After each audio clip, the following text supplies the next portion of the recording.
Only bragging rights are involved in the Southern California rivalry, while the Raiders need a victory to ensure they will have the home field advantage throughout the playoffs.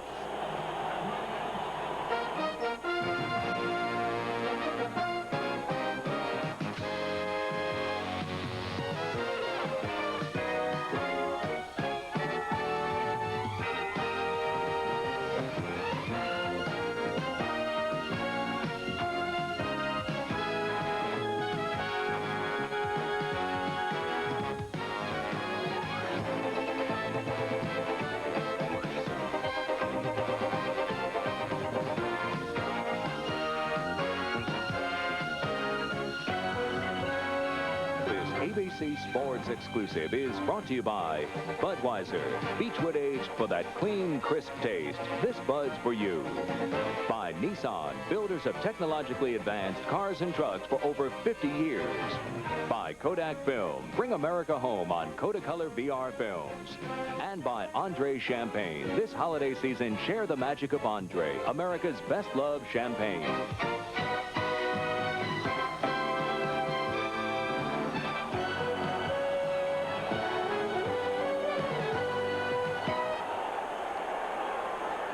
Hello again, everyone. I'm Frank Gifford, and along with all of us here on Monday Night Football, we're delighted you're with us once again. We think we have a very interesting game coming your way tonight. Not a whole lot at stake. Quite frankly, the Raiders, they need a victory tonight to ensure that they are not going to have to go down and play Miami a little later on in the playoffs. The Rams, they know they're going to play Dallas right here.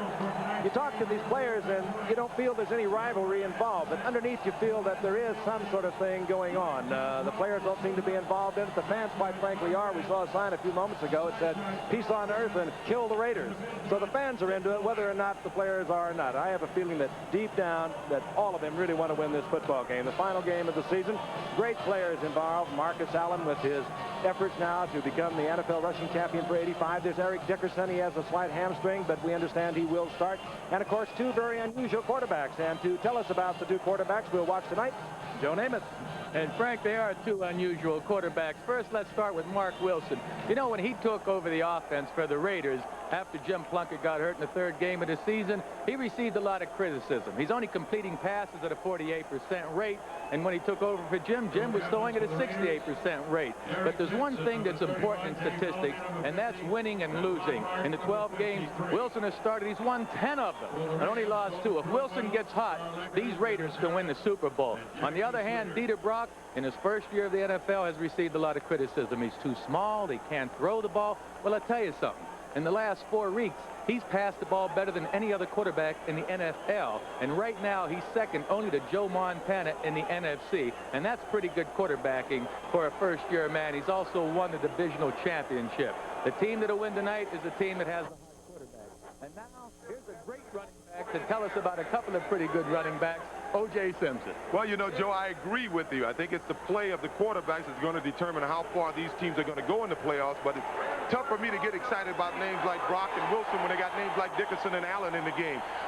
Dickerson is nursing that hamstring. I don't expect him to be worked too much tonight. He seems to have shaken off the ill effects of training camp this year, missing the training camp. He's had over 400 yards in his last 4 games, so that's good news. He should be ready for that Cowboy game in a couple of weeks. As far as the Raiders are concerned, it's a more important game for them.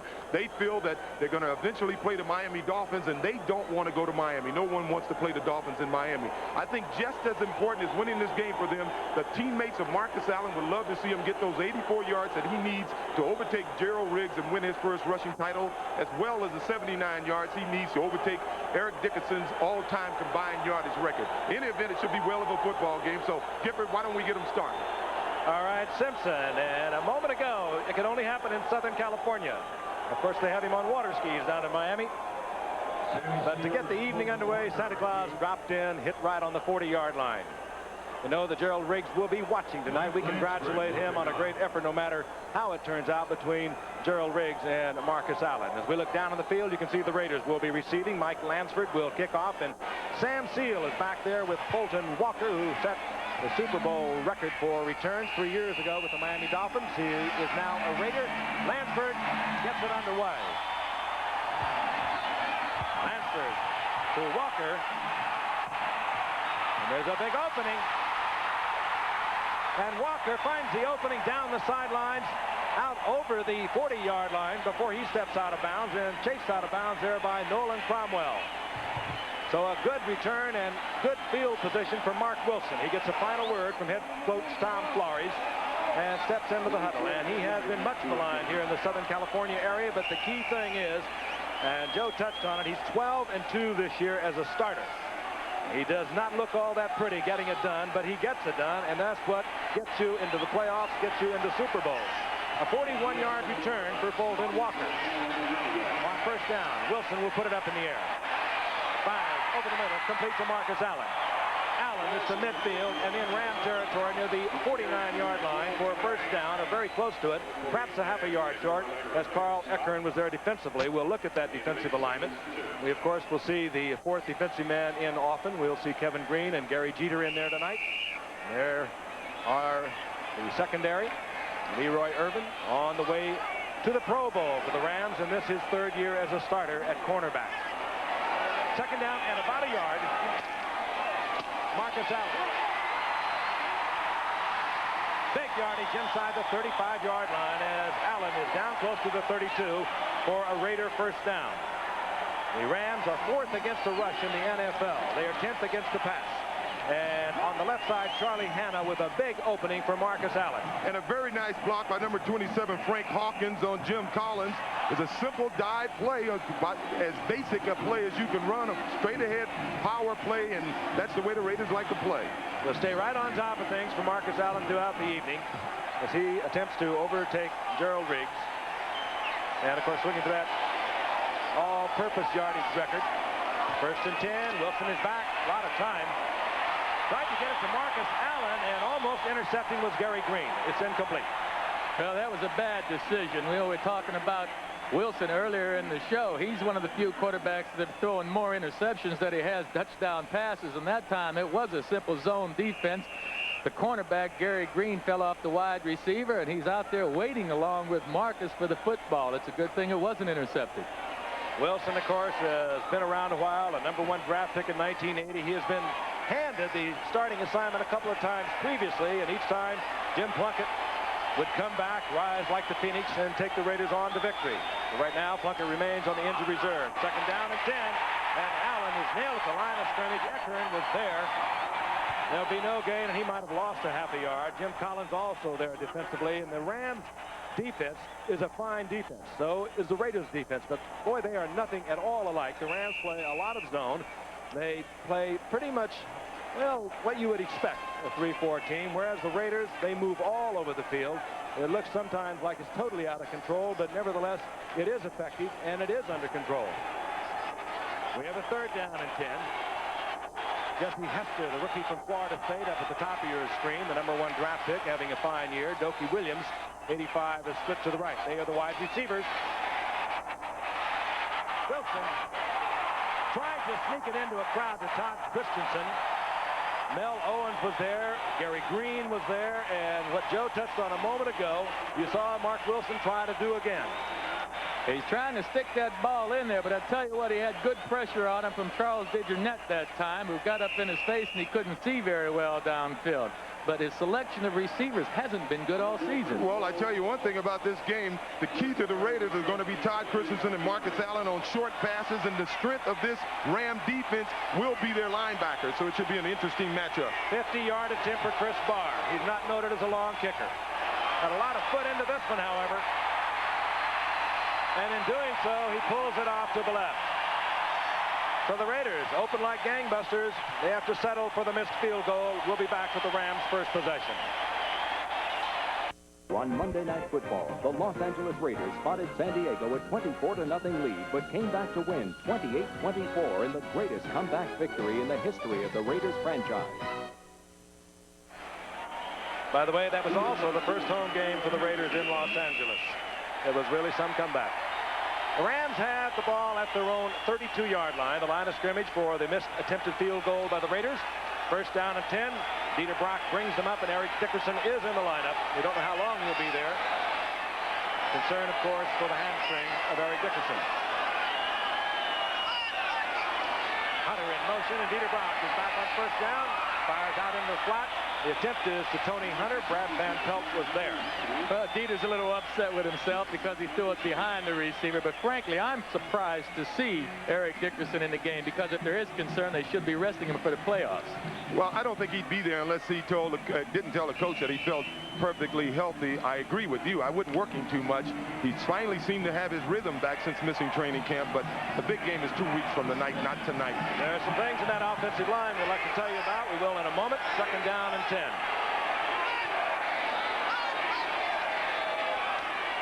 Dickerson. Flying out of the backfield up close to a Ram first down, hit there by Otis McKinney. Dennis Harrah is in the offensive line for the Rams tonight. He was questionable with a sore calf. They have been hurt throughout the year along that offensive line. They do not have a lot of people, but they did a good job. Pankey on the left side along with Kent Hill. Yep, not only Kent Hill, but big David Hill lined up in the backfield, and David Hill normally plays the tight end position at 260. He's a mini refrigerator coming out of that backfield blocking. 1st and 10 inside the 43-yard line of the Rams. If you've just joined us, no score. The Rams and the Raiders of Southern California. Dickerson. And Dickerson gets into Raider territory near the 49-yard line. Short of the first down by about a yard and a half. Dickerson, of course, had a celebrated holdout. He did not play in the first 2 Ram games. He came into tonight with a little over 1,100 yards, 5th in the NFC, after leading the NFL for the past couple of years, and of course setting that single season record of a year ago of 2,105 yards. 2nd down, a long yard for the Rams. Hunter, the block inside for Dickerson.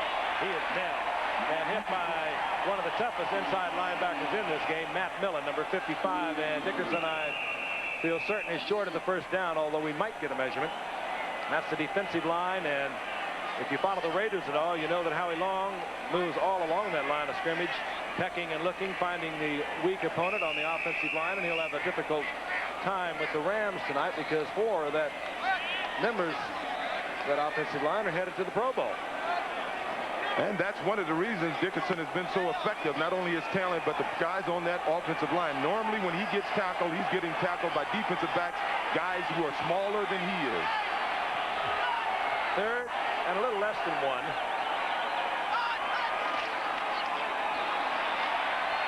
Dickerson easily has the first down. Bounced off the first tackler, gets the first down inside the 47-yard line. Sort of unusual for a breakaway runner like Eric Dickerson to have to carry the ball that much on 3rd down. He's been pretty effective this year on 11 3rd-and-1 situations. Going into this last one, he got all 11 first down, so he's now 12 for 12 on 3rd-and-1. John Robinson coached a couple of Heisman Award winners down on that field. You know about Marcus Allen, but Charlie White is with the Los Angeles Rams. Also played for John Robinson, Heisman Award winner. And here is his choice for quarterback, Peter Brock, firing out on the flat to Tony Hunter. And Hunter seems to be improving with each game, fumbles the football, and it's immediately covered. Ellard covers the fumble by Hunter, and the Rams are down at the 30-yard line. Reggie McKenzie made the stop that jarred the ball loose from Tony Hunter. 2 touchdowns for Tony Hunter last week. Of course, he came from Buffalo earlier for Vince Ferragamo. You know, that was the same play that the Rams tried on first down earlier, and Dieter missed Hunter, but it was a different defense. They got a different look this time, and they made a big gainer out of it.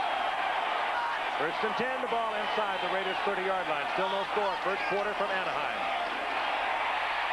Great play. Greg Townsend came upfield. Dickerson, the handoff a little late to Dickerson. Dickerson could do nothing with it. He was looking right in the face of big Greg Townsend. And the loss is all the way back close to the 36-yard line. Hey, Joe, that's when you were talking about lining up, facing the defense. That was a good example of not knowing the defensive personnel that's in the game, because Greg Townsend is a designated pass rusher, and anytime he's going to rush, he's going to go upfield and outside, so you shouldn't try to run sweeps on him. He ran right past David Hill. This is what the Raiders love to get you in. 3rd down and long, and that's what they do to you. Sean Jones was there, and Mitch Willis was first. And the loss now all the way back to the 46-yard line. Another 10-yard loss. They just turn it loose when they get you in a long situation. There's Flores, who, of course, was a record-setting quarterback for these Raiders back in the 60s and had a remarkable career. Only John Madden, Don Shula have been able to have 100 victories in their first 10 years, and Flores is right on schedule for that. Barry Redden comes in for Dickerson on 3rd and 26. Dieter Brock is changing something off. Draw play, Barry Redden. Good hard running by Redden, who filled in very well for Dickerson when he was absent in preseason before he injured his ankle, and Redden gets it all the way back to the 33-yard line. And we'll see Lansford, but Redden has given Lansford the opportunity with a fine run on the draw play. Lansford 20 of 26. His best this year, 52 yards. He's also had a 51-yarder. Those, by the way, are his career best. And this will be a 50-yard attempt. Steve Dills, the backup quarterback, one of them is the holder.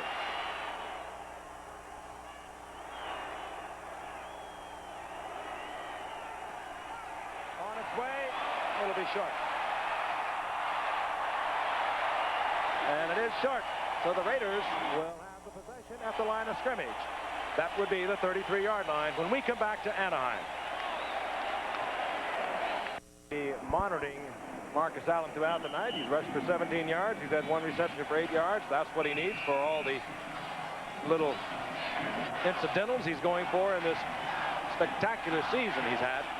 He carried the ball in his first 3 years for about 16 times a game. He's carrying it 23 times a game on average this year, and that's Allen right up the middle to the 39-yard line. He'll get a long 6 out of that. Jim Collins and Charles Dejournay in on the stop for the Rams.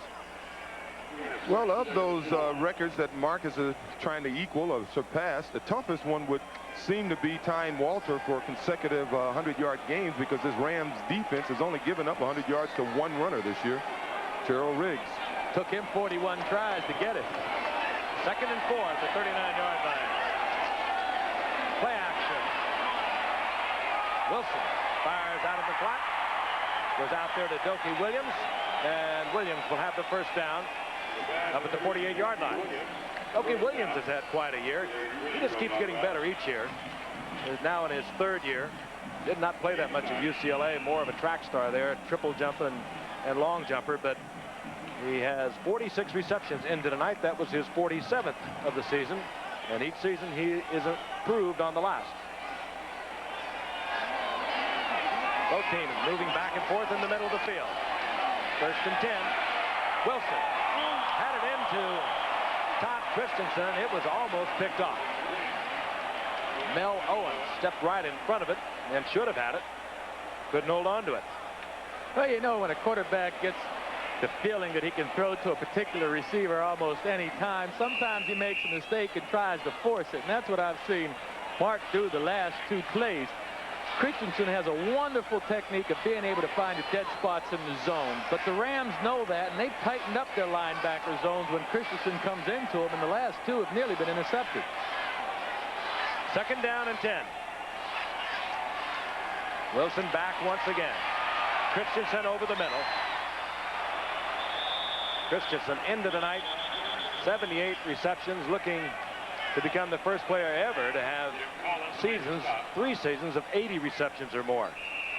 He's got his work cut out for him tonight, because as we mentioned before, this Rams set of linebackers, they're excellent in covering that short pass. And to me, the Raiders, they live on throwing that short pass to Marcus and to Christensen. If they want to take advantage of these linebackers playing tight, they got to send Marcus downfield on a long pass. I think he can outrun some of these guys.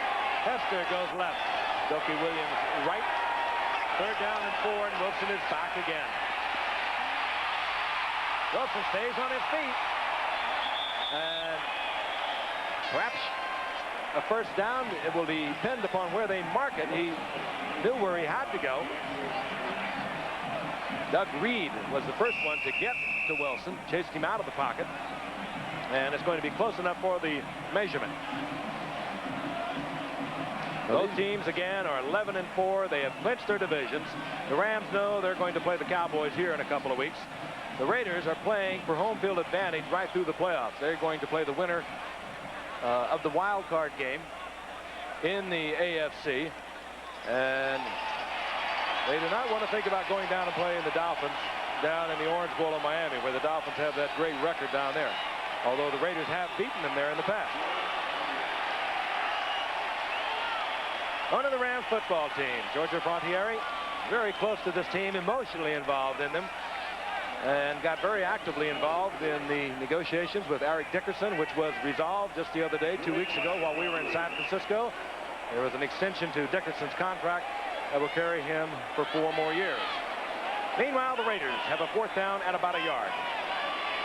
And they should take a penalty for too much time here to try to draw the Rams offside. That's what they will probably do, but they go ahead and snap away. Ray Guy, who's having a great year for the Raiders, looks for the corner. He wanted it in close. Let's see where he'll get it. Somewhere around the 10-yard line. They'll mark it at the 9. Ray Guy, his net the best in the AFC, and he's been around a long time. No score from Anaheim. 5 minutes and 3 seconds remaining in the first quarter. The game between the Rams and the Raiders. Rams have the football, 1st and 10. The ball is at their own 9-yard line. Dieter Brock, the quarterback, for many years a Canadian Football League star, and John Robinson's choice to direct the Rams. Brock to Dickerson, and Matt Millen coming up underneath. Bending Dickerson after a gain of 2. It'll be 2nd and 8. Saturday on ABC's Wide World of Sports, Olympic medalists and world champion figure skaters, including Randy Gardner, Ty Babylonia, Kitty and Peter Carruthers, plus a special performance by Scott Hamilton and more in a professional competition at the World Challenge of Champions. Plus amazing athletes at the National Handicap Ski Championships, and these are indeed amazing athletes, and they are athletes. You'll see it Saturday at 4:30 Eastern and Pacific, 3:30 Central Time. They mark it at the 13, so it'll be 2nd down and 7. Dickerson will work right once again. Just powers his way behind the block of Jackie Slater. David Hill over on the right side, short of the 1st down, out over the 17-yard line. It'll be 3rd down and 2. Well, it won't be long before Dieter Brock starts trying to test the cornerbacks, Mike Haynes and Lester Hayes. Now, I know they've been all-pro, but they have Ron Brown and Henry Ella to cover, and a lot of times so far in this first quarter, they're one-on-one on the outside. Raiders in the Pro Bowl will be Todd Christensen, of course, Marcus Allen. Howie Long was there. Mike Haynes made it from the defensive unit of the Raiders, but Lester Hayes did not make it this year. Timeout. The Rams use a timeout. Their seconds were ticking off in the 30-second clock. We'll be back. Greetings from some Rams fans to the Raiders. Players have been very cool. I've talked to several of them since I've been here in town, and they're not going to say anything. I think they probably had word from on high, just keep it cool, let's keep it calm. But when you get into personal conversations with them, you know they like to win this game. There is no love lost at all between these two football teams. The Rams now have a 3rd down and 2. Dieter Brock has Eric Dickerson as the single setback. Ram moving on the line. I think you saw it. The flags are down. The Rams are going to be able to run this play pretty soon. I mean, they had to call a timeout shortly a little while ago.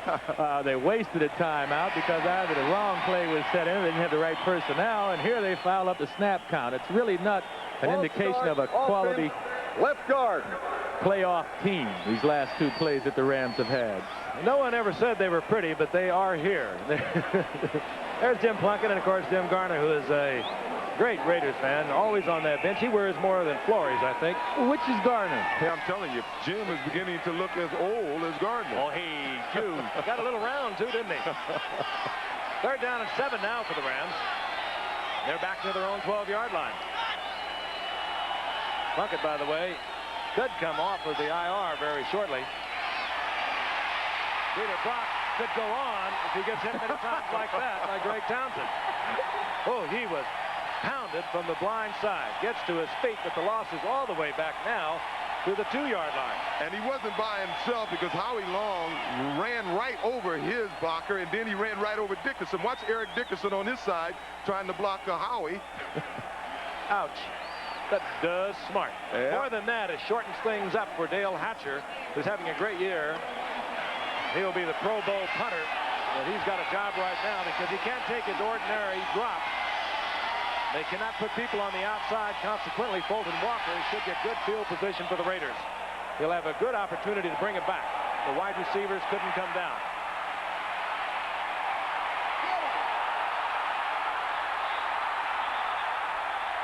Walker stepped out of bounds near the 42-yard line. The picket line was there. But again, when you kick from the end zone like that, you have to bring in the two wideouts. That is what punt return people love to see. They know they're going to have an opportunity for the run. And that time, on a 54-yard effort by Dale Hatcher, Walker had a 24-yard return. The Rams and the Raiders. No score from Anaheim. 3:14 remaining in the first quarter. The Raiders have the football inside the 43-yard line now of the Rams. For the Raiders on the line tonight, home field advantage throughout the playoffs. Not having to worry about going down and playing the Dolphins in the Orange Bowl of Miami. Marcus Allen. A lot on the line for Marcus Allen tonight as he twists his way to the 40-yard line. Held for a 2-yard pickup. Marcus Allen, of course, into tonight. Needed 84 yards, and they'll come tough against the Rams to replace Gerald Riggs and win the NFL rushing title this year.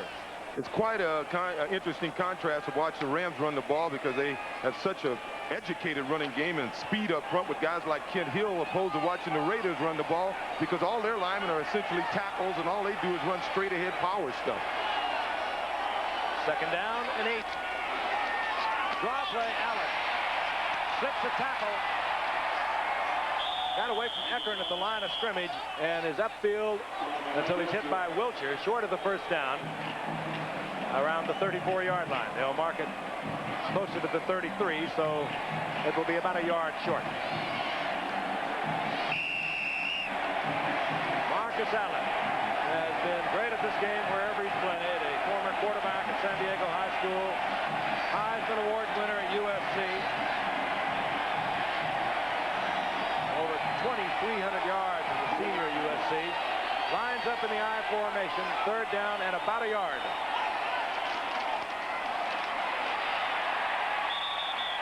Marcus gets the first down to the 30-yard line.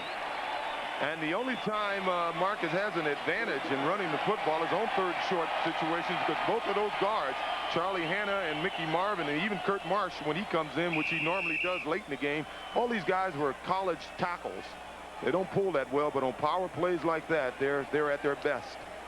Sellout crowd here in Anaheim. 69,000 plus.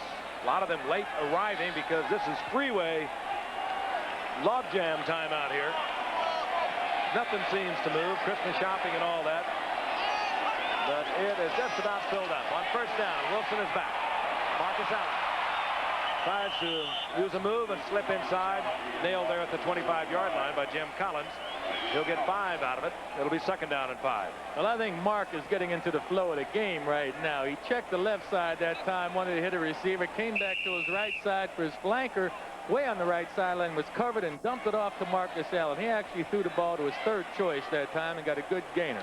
Yeah, nice 2-yard pass. Hey, they got 5 out of that 6. I'll take that every time on first down. Hester, the rookie from Florida State, top of your screen. Doki Williams deployed to the right. That's Hawkins in motion. Marcus Allen, big opening. Carries Johnny Johnson with him all the way inside the 15, down close to the 12-yard line. Deceptively strong is Marcus Allen. And this man really knows how to hold on to the rock, too. This is the 16th game of the season. In the first 15, he only fumbled 3 times, and that's pretty remarkable for a man that handles the ball as many times as Marcus. Well, you know, he started getting the reputation of being a fumbler in his first 41 games. He fumbled 27 times, so he's worked on that on the offseason. He's been conscious of it in training camp. A first down for Marcus Allen. He is at the Rams' 12-yard line. That's the end of the first quarter from Anaheim. Beautiful weather out here. We hope you're enjoying our game, no matter what kind of weather you're having around the nation. We begin the second quarter, and this ABC Sports exclusive is being brought to you by Nissan, builders of technologically advanced cars and trucks for over 50 years. Raiders first and 10. They're at the 12-yard line of the Rams. No score through the first quarter. Surprisingly so. Play action by Mark Wilson. A lot of time. Dumped it off to Allen. This time, fine open field tackle by Mel Owens. Stops Marcus Allen for a loss to the 11-yard line. The Raiders now have 61 sacks. Got a couple here tonight. They have tied the Seattle Seahawks for the AFC lead. The Giants lead the NFL. They have 68. It'll be second down and 14. On that last play, that was some type of modified screen. Marcus had Mickey Marvin out there. I don't think he used him that well. He should have gone inside of Mickey and set up the block for him. Kofi Williams splits right by the Raiders. Inside handoff. Frank Hawkins works it to the 15-yard line. Tripped up, gain of a couple. It'll be third and long, third and 13 for Mark Wilson as we look at the numbers from the first half. And there was a lot of pressure on for the first quarter. A lot of pressure on Dieter Brock. And you better believe that you're going to get that from this Raiders defense. They love to get you in a little bit of trouble, second long, third and long, and then really come at you. Right now, the Rams defense is on the line. They're in their prevent with the 6th defensive back in. Wilson with a lot of time gets it to Todd Christensen. He gets to the 10-yard line. Gary Green defensively there. We'll see the field goal unit now. And out comes Chris Barr. He had Jesse Hester working on the left side, and it appeared as if Jesse was going to be his primary receiver. Joe, he was looking over there. He ran a great corner pattern, but again, Mark's pulling the trigger a little too soon. With a third down and 12 situation, he wasn't getting pressured. He should have held the ball a little longer and looked downfield toward Hester. It will be an attempt at 27 yards. Chris Barr missed earlier from 49 yards. And the Raiders put the points on the board first here at Anaheim. Chris Barr good from 27 yards out. The Raiders leading the Rams 3-0. We'll be back in a moment. 22 NFL players have ever returned 4 kickoffs for touchdowns in a single season. Ron Brown, who is deep now for the Los Angeles Rams, has already brought 3 back this season. Tonight will be his last night to join Travis Williams and Cecil Turner, who did it earlier. Williams with Green Bay, Turner with the Bears. And here he is, Ron Brown, the Olympic gold medalist in the 4x100 relay. And he'll bring it out from the end zone. It opened for a moment and then closed ever so quickly. And Brown works to the 23-yard line where it'll be first down and 10 for the Rams to trail the Raiders 3-0. ABC's College Football Bowl action begins Monday night, December the 30th, with the Gator Bowl featuring the Florida State Seminoles taking on the Oklahoma State Cowboys, last year's Gator Bowl winners. And on January the 1st, the Sugar Bowl kicks off with second-ranked Miami, hoping for a national title, squaring off against the Southeast Conference champion, number 8-ranked Tennessee. Both games will begin live at 8 o'clock Eastern right here on ABC Sports. So be with us. First and 10, the Rams, and again, Dieter Brock did not have the right personnel. This time it wasn't the second clock, 32nd clock ticking down. The right personnel was not on the field. It is sloppy. They didn't even have 11 men on the field that time. They only had 10 out there. Tough as 10. Challenge of Champions will feature Olympic medalists and world champion figure skaters, including Randy Gardner, Ty Babylonia, and Kitty and Peter Carruthers, plus a special performance by Scott Hamilton, Saturday on ABC's Wide World of Sports. First and 10, the Rams. They now have 11 people on the field. They're at their 23-yard line. Dickerson piled up over the right side. Reggie McKenzie, a rookie out of Tennessee, a 10th round draft pick who's played great football for the Raiders this year for a rookie. Certainly has to be considered for MVP defensively on the rookie team. Had a brother, Raleigh, was an 11th round draft pick in Washington that made the Redskins ball club. Second down and 10. 2 tight ends, Tony Hunter and David Hill are in. Dieter Brock almost intercepted by Mike Haynes. They were trying to squeeze it into Ron Brown, and interesting as we look at the delivery of Dieter Brock. George Allen was in the booth right before the game started, Joe, and I'm telling you, relaying what you said. when we had somebody this short who threw the ball sidearm like Dieter Brock, now watch, he kind of throws it sidearm. He said, and that ball was deflected, by the way, and that's what George Allen said would happen. Said, you'll get a lot of that. He used to say, I would tell Dave Button, my big defensive tackle at the Redskins, just get a little yardage upfield and put those big hands up. I wonder how Eddie LeBaron ever played the game. And Billy Kilmer didn't play for George Allen, but Kilmer did. As he's got a 3rd and 10, the flag is down, and so is Dickerson.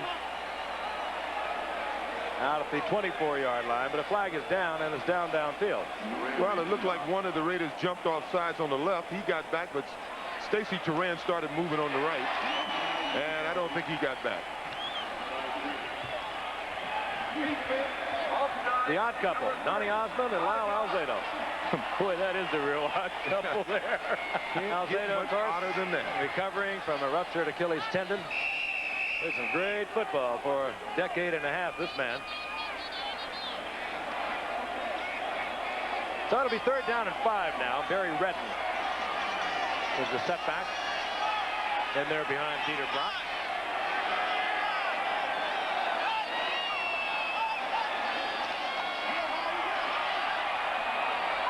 Brock rifles one in. It goes out to Ellard. One. Brock had something on that, sidearm or not. He really put something on it to Ellard out at the 41-yard line. But a flag is down. It's going to be holding, and they'll bring it back. But boy, he had smoke on that one, Joe. He had a lot of heat on it. And, you know, we have to agree with George Allen. When you see a man back there throwing 3/4 sidearm, you'd love to be able to block every pass. You'll see his release here. It's not directly overhand, but this is his 12th year of professional football, and he's been getting by quite well with that 3/4 release. The holding call was against Pankey. Ellard's reception will be brought back. It'll be 3rd down and 15. 10 years at Winnipeg, 1 year at Hamilton before John Robinson nailed him down here as a Ram. He had 37 300-yard games up in Canada over his career. Had a whole bunch of 400-yard games. So he can get it done. Eric Dickerson. On a 3rd and 15, Stacy Turan takes Dickerson at the 23-yard line, close to the original line of scrimmage. The Ram fans are getting a little uncomfortable with what's happening, and the punting team comes on.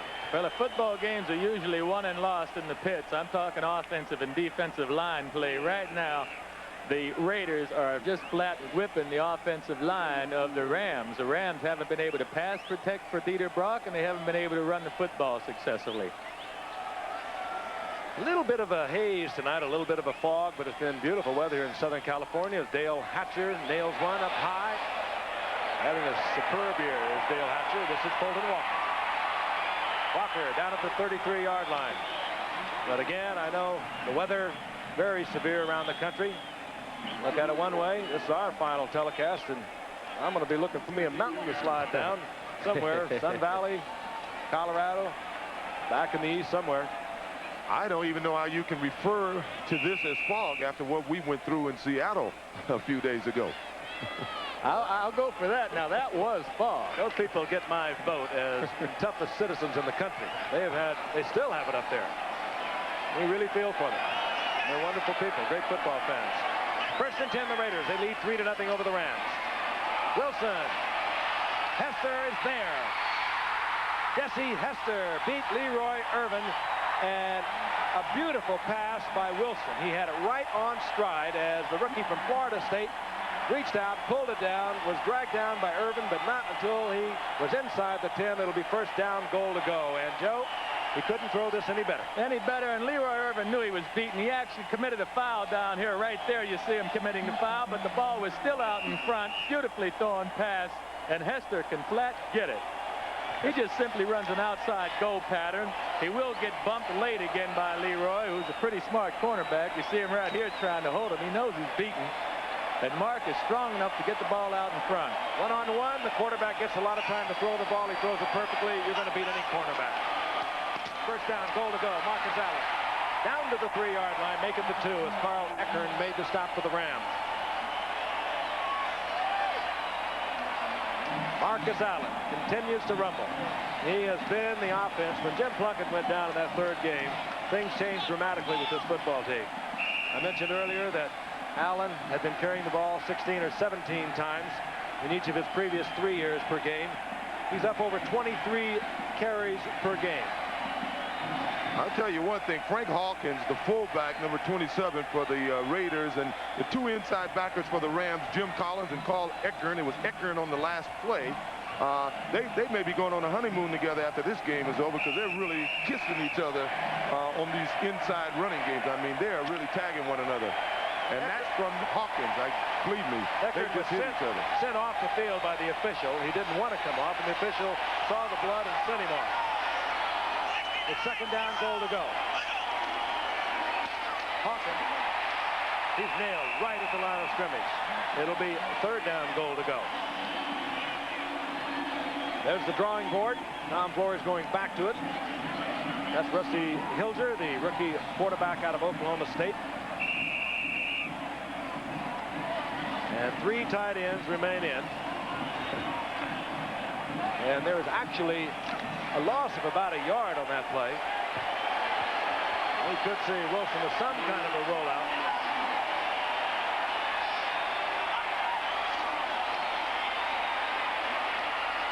Tried to get it to Allen, incomplete. It's fourth down, goal to go, and we'll see the field goal unit. Well, he had his choice of receivers on that play. Both Hawkins and Marcus was open on either side of the linebacker, and it looked as if he couldn't make up his mind which one he wanted to throw to. Well, there was definitely some confusion. I saw Mark Wilson after the play motioning to Marcus like he should have ran a flat pattern or an out pattern, but meantime, he was wide open. All he had to do was drop the ball over the defender's head for 6 points. Chris Barr has missed from 49. He hit from 27. This attempt from 21. Fake. It'll never work. And it's picked off. Gary Green intercepted it. I don't know whether that's credited as an interception or not. We'll have to find out. Mark Wilson, the holder, and Chris Barr, the intended receiver, and that's a good way to lose your kicker going into the playoffs. Had he caught that football, they would have buried him right there. It would have been a little monument. Said, here lies Chris Barr. No longer does he kick field goals. They maybe got out of that lucky. You make the call. In Super Bowl 19, a Dan Marino pass was intercepted at the 2 by Eric Wright, whose momentum carried him into the end zone where he was touched by Mark Clayton. Now you make the call. Where do you spot the ball? What call did you make? When an interceptor has 2 feet down inside the 5-yard line, the ball is spotted at that point. Spot the ball at the 2. This was the play. Go ahead, Frank. I'm sorry. Well, this was 2 plays before, and on the rollout, you can see there was a couple of receivers in there that were open. Hawkins was open, and then Marcus Allen. They came back with the fake field goal, and that fooled no one. Gary Green put the pressure on Mark Wilson, and it was picked off and intercepted by Newsom. Well, the Rams have a first down, and they got out of that without giving up any points.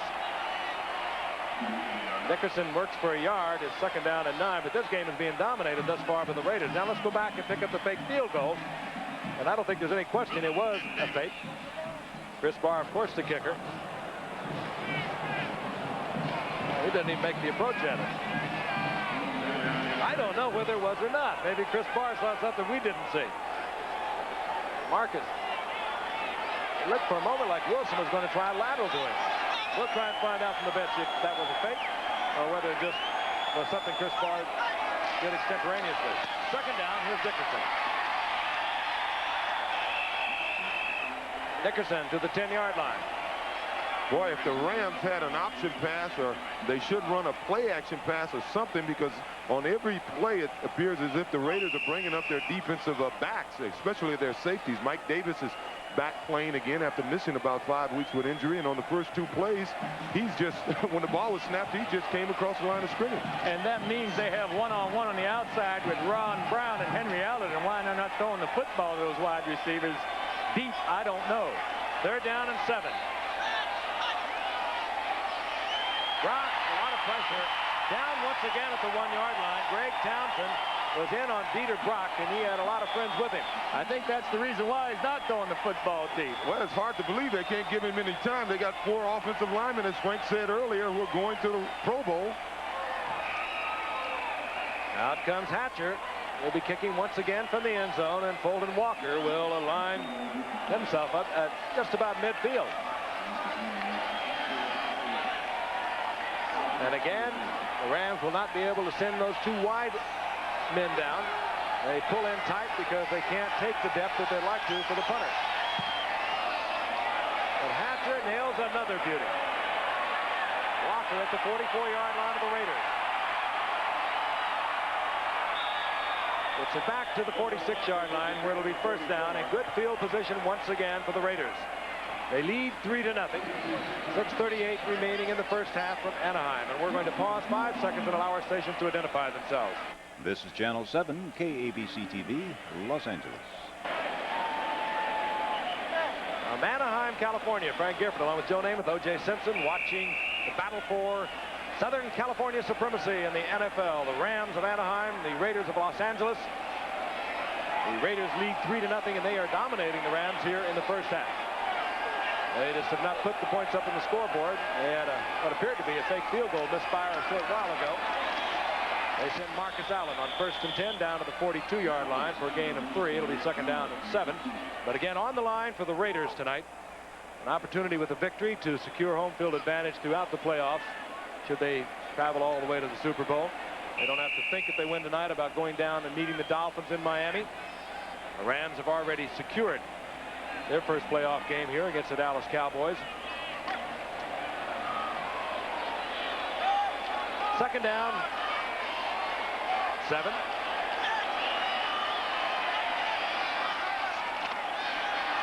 Wilson. Hawkins. Good running by Hawkins inside the 40-yard line. Broke the tackle of Mike Wilcher, who ordinarily is a very sure tackler. To add yardage inside the 40, it'll be 3rd down and 2. These Ram linebackers are just about the best tackling group of linebackers I've seen in the league. But Frank, you made mention that the Raiders are dominating the Rams, and I agree with you, but the score is only 3-0. And this Ram team, they remind me of the Broncos in that they can get beat up and down the field for most of the game, but somehow at the end of the game they end up winning. As Marcus Allen is limping off the field, and they're looking at him on the sidelines. Mark Wilson is back. It's 3rd down and 3. He just threw it out of bounds. Why wouldn't that be intentional grounding? Well, because it was handled quite nicely there by Matt Millen. He was open. You could have to admit that, Joe. Matt Millen, yeah. Right on the sideline. Flag is down at the 45-yard line. And holding against the Raiders. There wasn't a receiver within 10 yards of where he threw that pass. Options are being read off now to the Rams because it would be 4th down and about 3, or it's going to be 3rd down and about holding. Number 65, decline the penalty, 4th down. So the Rams decline the penalty. They do not want to give them the extra down. It would have been 3rd down and 13. They take a 4th down and 3, and out comes Ray Guy, the punter for the Raiders. The way Marcus is walking, I can't tell if it's his ankle or maybe his hip that's bothering him. Ray Guy having another fine year for the Raiders. 1st round draft pick back in '73. Quarterback out of Southern Mississippi.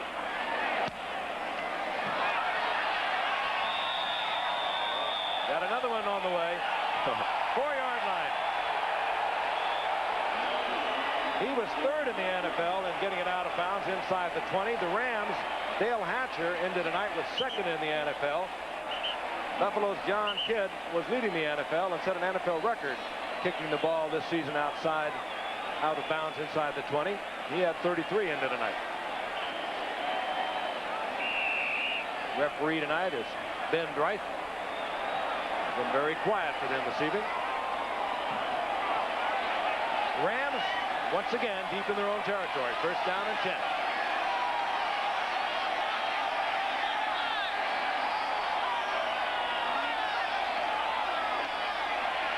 Dickerson.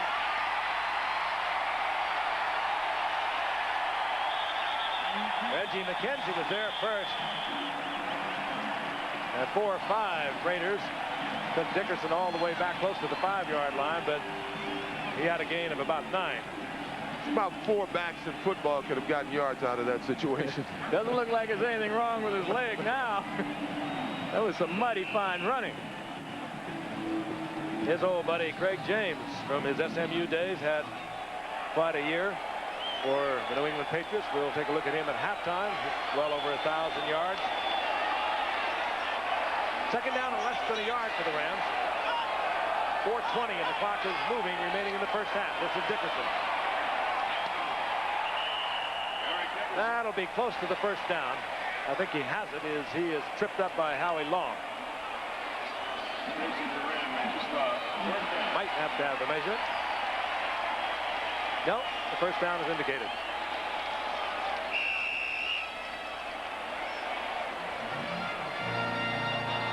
Well, I think the Rams are going to have to start passing the football again to their outside receivers on the early downs. They haven't been able to sustain any kind of attack so far, and I think that's one of the reasons their Raiders are so tough to run the football on. Outside man, of course, Ellard Brown. Peter Brock trying to underhand the ball to David Hill, and it almost looked underhand at that time. Sidearm is getting lower, Joe. Yeah, that's the kind of pass that'll make a quarterback sick. I mean, he had his receiver wide open, and I think he was just being so careful with the pass. He held on to it a hair too long and threw it in the ground. He was wide open. Marcus Allen appears to be all right. I'm interested to find out if it's his hip or his thigh that may be bothering him. He's running like it's not his ankle, and as we mentioned before, he doesn't wear too much protection. He has the smallest pads and the least amount of pads as any back in the league. Second down and 10 for the Rams. Dickerson. Stacy Turan pulls Dickerson down near the 28-yard line. This time, a pickup of 8. Dickerson has really been hot over the past few weeks, averaging over 6 yards, O.J., in the last couple of games. And a little hamstring pull. We didn't even know whether we were going to see him tonight, but he's running well. Yes, he's running well, and he's keeping his timing, and they want him to be sharp. He has 2 weeks to rest up before they play Dallas. But the thing tonight is the Raiders are playing those safeties so close to the line of scrimmage. And if Eric is able to pop the line, there's going to be 1 or 2 guys for him to beat. And I'd bet on Eric in the secondary with 1 guy to beat. Eric has 51 yards and 14 carries. Third down and 2. He will not get the first down. Matt Millen pulled in behind the pulling guard and dropped Dickerson right at the line of scrimmage. It'll be 4th down, and we'll see Hatcher again. And the word is on Marcus Allen that he was kicked in the knee. And you saw him a moment ago. I think it's rather obvious that he will be back. But O.J. touched on the fact that he wears very few pads. Doesn't wear any knee pads. And you're going to pay that price. Yeah, I mean, why not? Why wouldn't you wear a knee pad? Well, the only thing it protects you from is a kick in the knee. You know, if you twist your knee, you're going to get hurt. But, I mean, a twist... or some burns on an artificial surface. Holden Walker needs 5 yards to break the record of Greg Pruitt, also set with the Raiders. What that really indicates is that the Raiders' defense was making the other team punt a lot of times. Hatcher, another fine kick by Hatcher.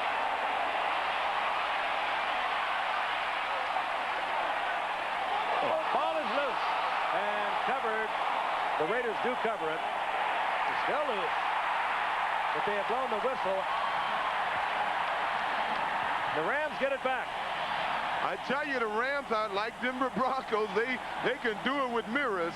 We saw them against the 49ers get beaten for most of the first half, just about a week and a half ago, and they ended up winning the game. And they've been playing and winning like this all year. Again, he cuts inside, the ball comes out, and look, for a moment as this Trey Junkin had it and is pulled out of there again, and Newsom will come up with it. There's Junkin. He covers it right there. And then Vince Newsom, who many people say should have been on the Pro Bowl as a special teams player. He has had some great games for these Rams. Rams get a break. 1:48 remaining in the first half. They're down by 3. 1st and 10 at the 33. Has the new record, but he would much rather have the football. I'm quite sure of that, as the fumble has given the Rams the football inside the 38-yard line of the Raiders. Rams trailing by 3 with 1:48 remaining here in the first half. And keep in mind now, the Rams had to use 2 of their timeouts earlier because They almost had let the 30-second clock run out on them at one time, and on another occasion, they only had 10 men on the field. Dickerson to the outside and stays in bounds for first down yardage to the 27-yard line. Reggie McKenzie chased him out of bounds. Once again, there's no substitution for speed. That play was well defensed by the Raiders. Stacy Turan had containment, and he had pretty good position, but Eric Ben, a 9-0 100-yard dash man, just turned on the afterburners and got 9 yards. Bobby Duckworth, former San Diego Charger receiver, but left by the Rams, top of your screen. Dickerson. Back to the line of scrimmage, and that's about it. He might get one out of it. Stacy Turan came around the horn and was there first against Dickerson. It'll be second down and 9. Seconds ticking away. That is what remains in the first half. We're going to look at the playoff picture and talk about the season that we have just been through here on ABC. And a look ahead at halftime, so stay with us.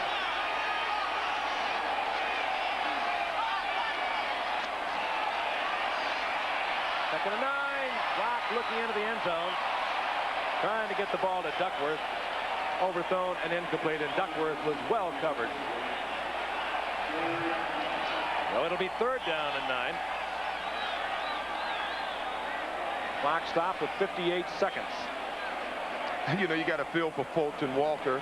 For the rest of his life, he's going to show his kids and maybe one day his grandkids the play that he got the NFL punt return record on, and it's going to end with a fumble. Tom Flores did a great job. Took over from John Madden 7 years ago. And as I mentioned earlier, on his way to becoming another 100-game winner within that framework of 10 years that only John Madden and Don Shula have been able to pull off. Third and 9. Brock is upended. Good play. Mitch Willis got in there again, and that is really going to hurt Mike Lansford. That's the 4th sack of the night. But that is going to back Lansford up. And let's take a look from the end zone. Mitch Willis, 7th-round draft pick a year ago, has really come on. In effect, he's really a rookie. He was on injured reserve for most of last year. The Raiders seem to find these guys at 6'7", 280. He reminds you a little of Ben Davis. Davison. The Raiders have taken time out. They have 48 seconds on the clock. I presume that would be that they feel that the Rams would let it tick down as far as they could before they tried their field goal with Mike Lansford. The Raiders feel that if they can keep some seconds on that clock, they might get the block, and then they would have an opportunity to go to work on the Rams. And even should Lansford miss the field goal, the Raiders will have the ball, 1st and 10 at their own 35-yard line. Well, the wind isn't a factor at all tonight. You'd think a professional kicker in these days should be able to kick a 52-yard field goal, but we've seen some teams this season have problems kicking field goals. It's really cost them some games. This will be an attempt of about 52 yards. And, of course, Steve Dills is the holder. Lansford has missed earlier from 50 yards out. He has won this season at 52, however, and that's his career best.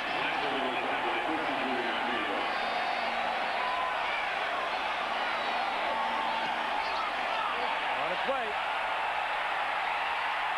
This one is tied up as Lansford ties his own record. 43 seconds remaining. We're tied at 3. Maybe the kind of football game we anticipated. Moving back and forth, up and down the field. The Rams, never anything pretty to watch, but somehow, as O.J. touched on a while ago, much like Denver, they always seem to be there towards the end. They're a team that got off winning 7 in a row before they were blown away by San Francisco, 28-14 after winning those 7 in a row. Then the Rams promptly lost 4 of their next 6 before winning big against the 49ers 2 weeks ago in a game that we brought you, and last week over St. Louis would bring them to 11-4, and of course clinch the Western Division of the NFC.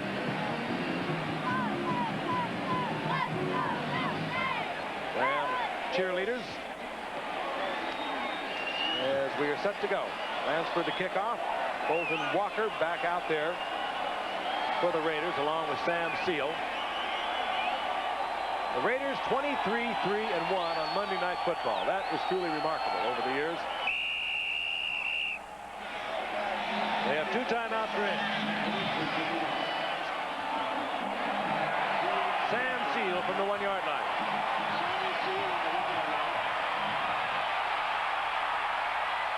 Seal out over the 30-yard line.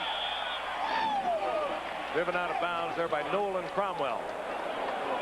Well, this should be interesting in the second half, fellas.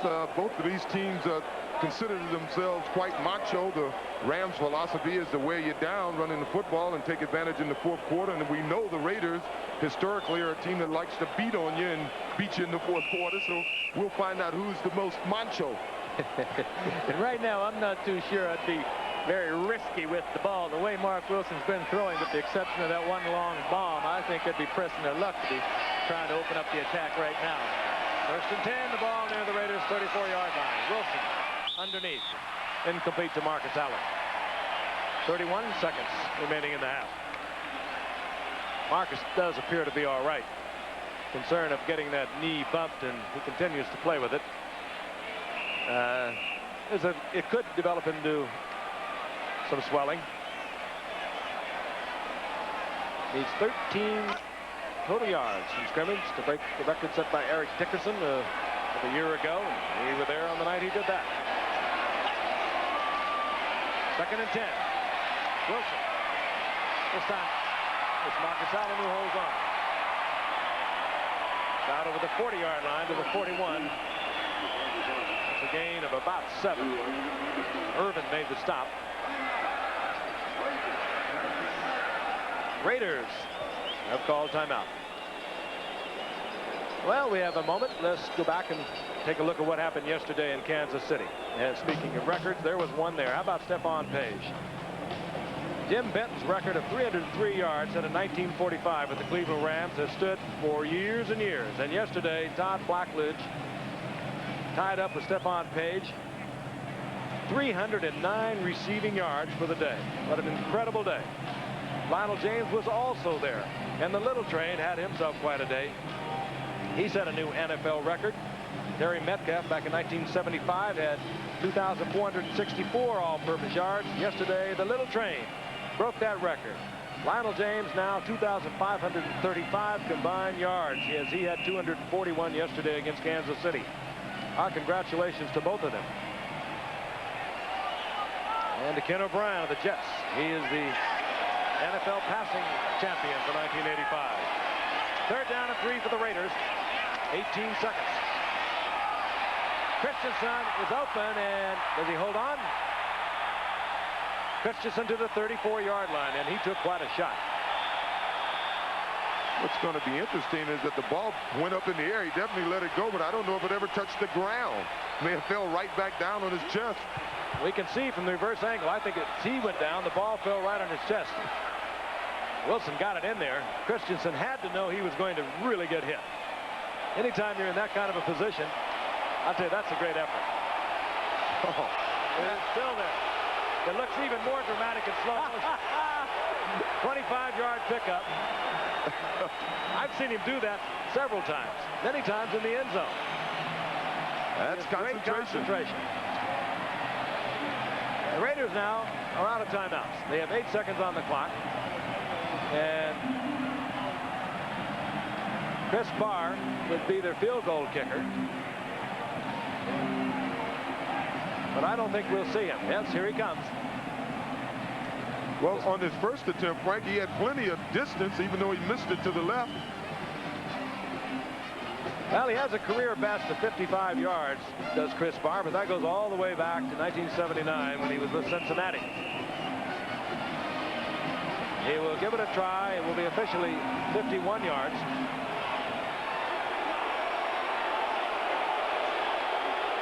He is hit from 27 yards out. He missed from 49 in the first quarter. He's got this one nailed, and he's got the distance.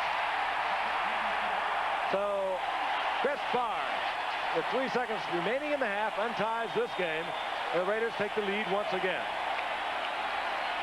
And credit that 3 points to Todd Christensen, who has already set an NFL record tonight, becoming the first receiver in this game ever to catch 80 or more passes in 3 consecutive years. And he made a dramatic one for us a moment ago. And he has just put one through the uprights from 52 yards out. Of the Barr brothers.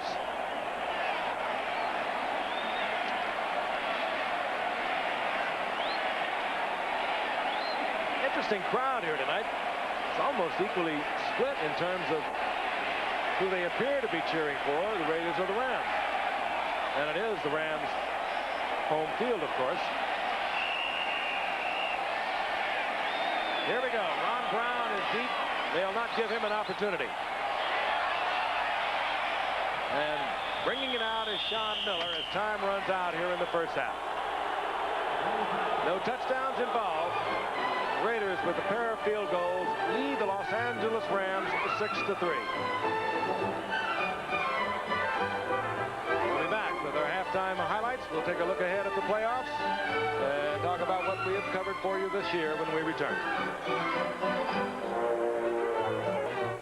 In California, the Raiders 6, the Rams 3. Tonight's halftime is being brought to you by the U.S. Armed Forces. It's a great place to start. The playoffs are all wrapped up with the exception of home field in the AFC, and we'll find out about that tonight. Right now, here's action from yesterday.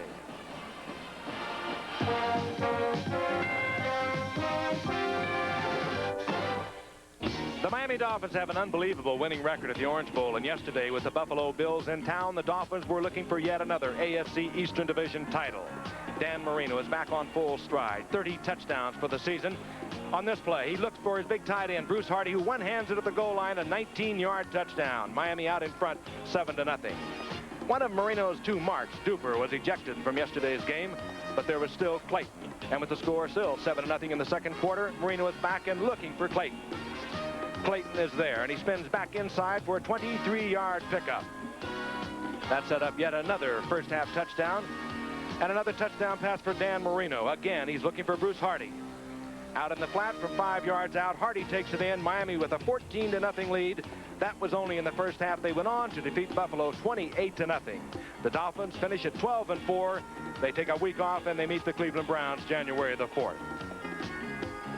The Jets were at Giant Stadium in New Jersey yesterday looking for a wild card entry into the playoffs against the Cleveland Browns, who had already clinched the Central Division of the AFC. The Jets, Ken O'Brien back, fires over the middle. It looks like an interception by Don Rodgers, but Kurt Sohn strips the ball from Rodgers. He takes it 39 yards for a touchdown. The Jets in front 10-7. In the second quarter, the score tied at 10-10. Mark Gastineau with great athletic skill bulls into the man trying to block him, splits to the inside looking for Bernie Kosar. Kosar fumbles on the play. The Jets recovered at Cleveland's 13-yard line. And it's the last game of the season. Mark Gastineau just couldn't resist. No flag. And that set up another Jets touchdown. Watch number 60, Dan Alexander. He'll lead Johnny Hector into the end zone. 1 of 2 Hector touchdowns on the day. The Jets defeating Cleveland 37-10. Cleveland at 8-8 becomes the first team to win a division title without a winning record. Saturday for the Jets, they are at home for New England. The Denver Broncos at 11-5 after Friday night's win at Seattle needed a loss either by the Jets or New England to enter the playoffs. They got neither yesterday. Sullivan Stadium, Foxborough, Massachusetts. First quarter action, no score. Eason hands off to Craig James, up the middle, out to the left, 36 yards to set up a Patriots field goal. Cincinnati, who knew they were out of the playoffs before the kickoff, came back with a tying field goal. And still in the first quarter, Tony Eason, play action fake to James up the middle, looking deep. Stanley Morgan is there. He splits the defenders, 50 yards and a touchdown. New England in front, 10-3. Fourth quarter action, New England leading Cincinnati 27-16. There was a changing of the guard at Cincinnati this year. Boomer Esiason taking over from the veteran quarterback Kenny Anderson on 3rd down and 20. You see Esiason looking for the #1 draft pick out of the University of Miami, Eddie Brown. Brown is there, down the sideline, a 44-yard pickup to set up a Bengal score that cut New England's lead to 27-23. But New England was not to be denied. On the very next series, 4th down and 1 at Cincinnati's 42-yard line, 2 minutes remaining in the game. Esiason hands off to Robert Weathers, number 24. He breaks through on the right side. He goes 42 yards for the clinching touchdown. New England defeats Cincinnati 34-23. And it was quite a comeback for New England after a tough loss to Miami only a week ago. They are in the playoffs. And let's take another look at the playoff picture. The wild card game will be this Saturday. It'll match New England at the New York Jets, Giant Stadium. Saturday, January the 4th at 12:30 Eastern Time, it'll be Cleveland at Miami. And then Sunday, January the 5th at 4 o'clock Eastern Time, the winner of the New England Jets game will move on and play the Los Angeles Raiders in Los Angeles. We're not a company, but no company has more pride in what they do, or more pride in how well they do it. We offer you a meaningful and fulfilling future, one that goes far beyond the ordinary, one that brings with it the respect and admiration of Americans everywhere. We're not a company, we're your country. We're the Air Force, the Marines, the Army, the Navy. We're the Armed Forces. It's a great place to start. Tuesday. Is this any way to run a business? I don't believe this. You think it's easy doing nothing all day? Is that any way to be partners? Scary being the object of so much desire. Love. Is this any way to have fun? No. Moonlighting. Tomorrow.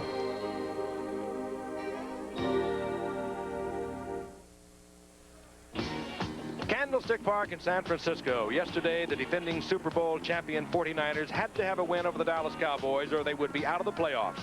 Second quarter action, it was looking rather bleak. Dallas leading 13-0. Montana back, good protection. He looks for number 87, Dwight Clark, who has hurt the Cowboys so many times in the past. 49 yards and a touchdown, and the Cowboys' lead is cut to 13-7. And what a season it's been for Roger Craig, doing what no other football player has ever done in the NFL, over 1,000 yards rushing and 1,000 yards receiving. With Dallas leading 16-10, Roger Craig takes it in from 4 yards out to give San Francisco the lead at 17-16. And from that point on, it was all San Francisco. The 49ers have a rookie of their own who's had a superb year. Jerry Rice, the #1 draft pick out of Mississippi Valley State, took it 15 yards on a reverse from Derek Harmon yesterday to put San Francisco in front 24-16. The 49ers going on to defeat Dallas 31-16. They enter the playoffs as a wild card. And a look at the National Football Conference playoffs.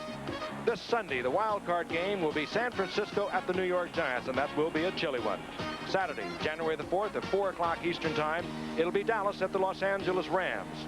And then Sunday, January the 5th at 12:30 Eastern Time, the wild card winner between San Francisco and New York will be in Chicago, where they'll take on the Chicago Bears. And you better believe that will be bear weather. Okay, that's 4 McDLTs, 2 large fries, and a Diet Coke. Right. Oh. It's hot. It's cool.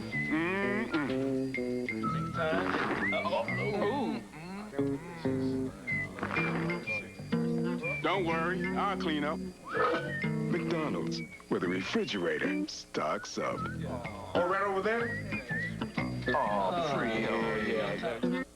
All of us, not only just the 3 of us, but for all the people behind the scenes that bring you the games every Monday and occasionally Thursday, occasionally Friday, and occasionally Sunday, well, happy holidays to each and every one of you. We're going to talk just for a moment over this past year, and we were kicking around the idea of what has changed really in pro football, and what has changed dramatically for me has been defensive football in pro football. And maybe it all began with Buddy Ryan. He's been doing it for a lot of years with the Chicago Bears. But last year, it seemed like towards the end of the year, everyone started to do what the Bears were doing. Denver, of course, has been doing it, the Raiders for a long time. But now, no longer, if you're an offensive coordinator, can you just get Bill Walsh game fills and copy it down and put it in your offense. It doesn't work that way anymore. You've got to be prepared to make adjustments during the course of a game, and your game plan better be good when you put it together. Consequently, a lot of fun things have happened. We've seen a lot of great plays emerge, a lot of great defensive play. We've seen things like the refrigerator. It's been a tremendous year, I think, for pro football all around. And I want to turn to my newest member and colleague in the booth, Joe Namath. And Joe, your observation, first of all, about your first year up here. A little different you thought, I'll bet. It certainly is, Frank. And starting from the Hall of Fame game and the job the people at the Hall of Fame did earlier this year was a magnificent year for me. I had the pleasure of seeing some of the finest football I've ever seen played with the Jets at Miami, with the Chicago Bears at Miami. And I'm just looking forward to these playoffs coming up now because the quality of football that's being played today is better than I've ever seen it before. And the fan enthusiasm around this country is what's really impressed me. That's the thing that I really missed, being away from the stadium. Being here, feeling the excitement of it all, it's grand, and I'm loving every minute of it. You're really a kid at heart, aren't you? Yes, sir. We'll talk about the playoffs in a moment, but turning now to O.J. O.J., we've seen some incredible individual performance throughout the year. Any that really strikes a bell with you? So many, you know, as Joe was saying, the excitement. You know, when I played, I thought there were about 5 guys in the game that could really excite me. I look at all these young players like Jerry Rice and, of course, that Gary Anderson. I can't wait till he gets fixed in that offense down in San Diego. And you look back east and see new stars like James Craig there in New England. Of course, how about Craig James in New England? He plays there, too. Yeah, Craig James in New England. And Roger Craig up in San Francisco. What he accomplished this year is I still can't believe 1,000 yards, both rushing and receiving. And, of course, a guy like Walter Payton who keeps on rolling on. You know, the guy goes 9 consecutive 100-yard games. It's been incredible to me. And Marcus Allen has another half to play. Joe, want to speculate on Super Bowl contenders? Yes, first of all, being from New York, basically, I'll be pulling from for the New York teams. But right now, I think the best teams right now have to be Chicago, San Francisco, and these Los Angeles Rams in the NFC. Dan Marino's playing better football than he's ever played, according to Coach Don Shula. And if Mark Wilson ever gets hot, the Raiders could win the Super Bowl. So those are the 5 teams I like right now. O.J., we have half a second. Who do you like to take it off? I think Chicago's the team to beat in the NFC, even though the only team capable of beating them are the 49ers, and they got to get through the Giants. And in the AFC, I got to go with the Raiders because they have a history of beating Miami, and it looks as if Miami may have to come here. If it ever happened to be the Jets and the Giants, Broadway would be back once again, wouldn't it? Could happen. We'll see. We'll be back. Second half kickoff, the Rams and the Raiders from Anaheim, California. Wednesday on Dynasty. If there is filth being spread, you're spreading it. You see me in court. It's time to talk about divorce. I'm not going to murder him. That's the only way. Then, Help! Get away! He's hurting my sister! Help me! Hello? these kids love to cry wolf. Think they'll give us time off for good behavior? But when they witness murder, You're kidding, right? who will believe them? It's her! Hotel. Wednesday. An ABC News Business Brief, brought to you by Midas. Now from New York, Michael Connor. Good evening. R.J. Reynolds won a major lawsuit today. California jurors said the tobacco company was not liable for the death of a man who smoked at least 2 packs a day for 50 years. Tobacco stocks rallied on the news, with Reynolds, Philip Morris, and American brands all advancing. There are, however, still dozens of similar lawsuits pending. Overall, it was a down day on Wall Street. The Dow posted its biggest loss in 3 weeks. Personal income rose more rapidly in November than at any time in 7 months, and personal spending rebounded after slumping in October. The federal budget deficit last month was $33 billion. Now this. For mufflers, brakes, and shocks, more people trust Midas with their cars and trucks. Some even trust us with their homes. Trust the Midas touch. On New York financial markets, interest on T-bills fell, gold lost a fraction, and the dollar was slightly lower. That's Business Brief. I'm Michael Connor. They said we'd never make it, but we did. We bought our winery back from the big corporation and make Colony wine you'll say is outstanding. Wine that goes up against Parmesan, Almonded, you name them. Have we succeeded? Tell us what you think. Try our wine and write to us here at Colony, Asti, California. We'll answer every letter. Colony is ours, but the most important opinion is yours.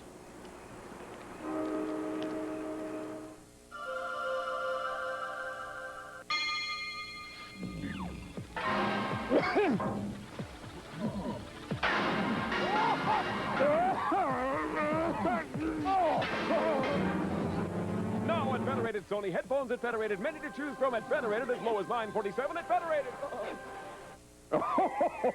A Merry Christmas from Federated.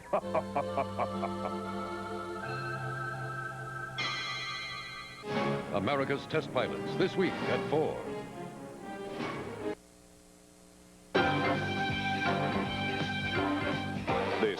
NBC Sports Exclusive is being brought to you by Bud Light. Everything else is just a light. By Chrysler Plymouth. We're making Made in America mean something again. And by the Sperry Corporation, world leader in computer-based technology for business, industry, and government.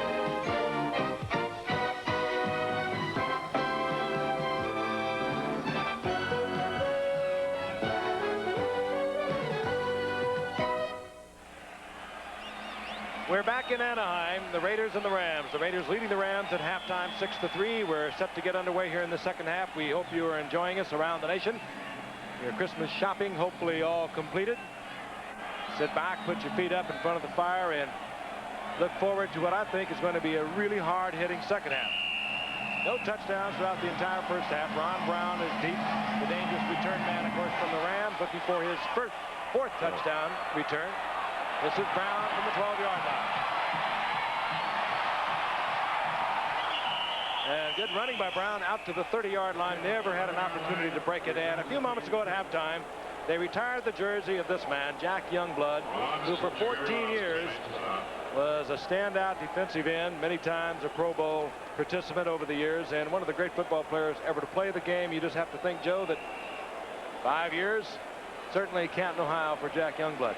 Certainly, I had the pleasure of playing football with Jack the 1 year I was here with the Rams, and he was not only a fine football player, but certainly an inspirational leader, truly a team player. First and 10 Rams from the 30-yard line. Peter Brock squeezes one in to David Hill. Again, defenders all around, but Brock was letter perfect to David Hill. Let's look at the first quarter stats. Rams having a very difficult time getting on track, as you can see. Time of possession equally distributed. Now we will dissolve and we'll come up with the halftime stats. Things are still troubling the Rams with their pass offense. They're in minus numbers. Peter Brock disconnected with David Hill for 7 yards. It's second down and 3. The Rams at their own 37-yard line. Dickerson. He has the first down out over the 40 to the 42-yard line. Reggie McKenzie was there defensively for the Raiders. Both teams 11-4, and again at stake, the one thing that is important here tonight for the Raiders, an opportunity to have home field advantage throughout the playoffs. And again, as they look down the road, they very well could be colliding with the Miami Dolphins. And you don't like to do that in the Orange Bowl in Miami. First and 10 Rams. Ellard is split to the right. Good rollout by Brock. Gets the ball upfield to David Hill, and David Hill is inside the 40-yard line of the Raiders. That ball was really well hit. Well, as we spoke of right before the half, the Rams would have to start running some play-action passes, and this is about as fine of executed play-action pass I've ever seen. He had half the team chasing Eric Dickerson on that play, and David Hill at 260 pounds found an opening and first down. 19-yard pickup. The first down is at the 39-yard line of the Raiders. Raiders leading 6-3. Peter Brock changing off as he looks over the defense. Rifles a shot intended for Ellard. No chance for Ellard. He extended his body, but he couldn't get there. Well, they've gone back to the passing game and started throwing it on first down, which I think is a wise move. Again, when you have a runner with the greatness of Eric Dickerson, the defense has to be playing running, especially on first down, and that's the time to throw the football. He had the receiver open that time. He just flat missed him. Second down and 10. Peter Brock looks it over. Former three-time MVP of the Canadian Football League. The toss to Dickerson. Rod Martin reaches in. Later saying that they had a loose ball. Dickerson will get a couple out of that. It'll be still long yardage. Third down and 8. It's funny, we've been up here talking throughout the game about the Raiders not wanting to go to the Orange Bowl. Hey, two teams that can play the Raiders pretty tough is the Jets as well as New England, and of course the Raiders are going to have to go through one of those teams before they get to Miami or before Miami gets here. Bobby Duckworth comes in, number 82. Another wide receiver for the Rams.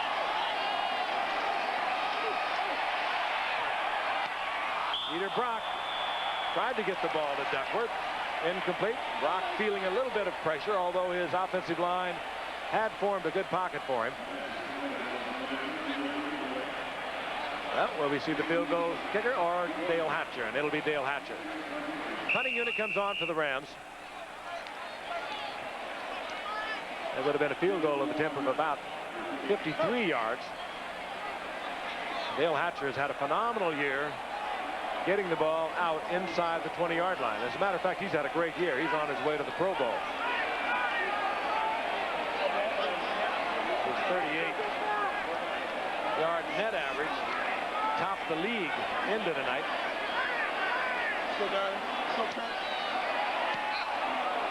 This one is just a high towering putt, and Hatcher looks for the coverage, and the ball is bobbled and quickly covered by Fulton Walker. Fulton Walker had a fumble in the first half, and that one, I know, put his heart in his throat. We'll be back. The Raiders have the football. They're at their own 11-yard line. Marcus Allen still needing yardage as he has 3 rather unique goals. He is ahead of him for tonight. And here comes Marcus Allen.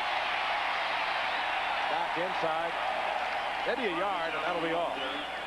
It'll be 2nd down and 9.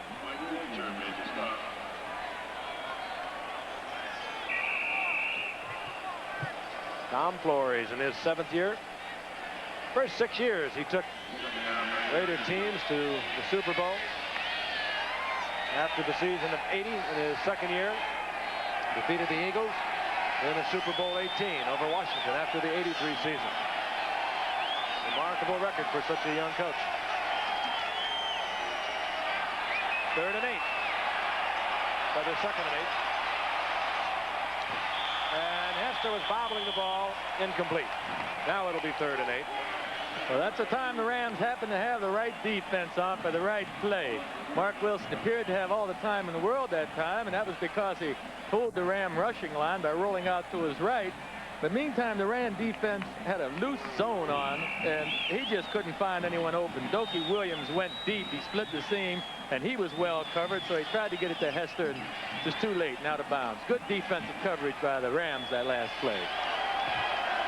Marcus Allen has 59 yards rushing. He needed 84 to overtake the Atlanta Falcons' Gerald Riggs, for the NFL rushing lead tonight. 3rd down and 8. Wilson is back. Just had to throw that away, and a flag comes down. It comes down late. Green was working against Dokey Williams.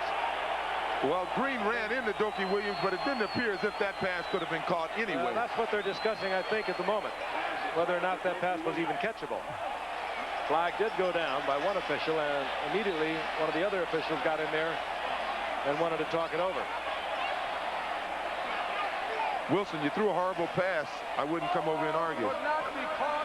No penalty. So there will be no penalty, and the punting unit will come on. Let someone else argue. That means Ray Guy and Henry Ellard will drop for the Rams. Ellard was the NFC leader in punt returns into tonight. He's had a touchdown return this season of 80 yards against Philadelphia.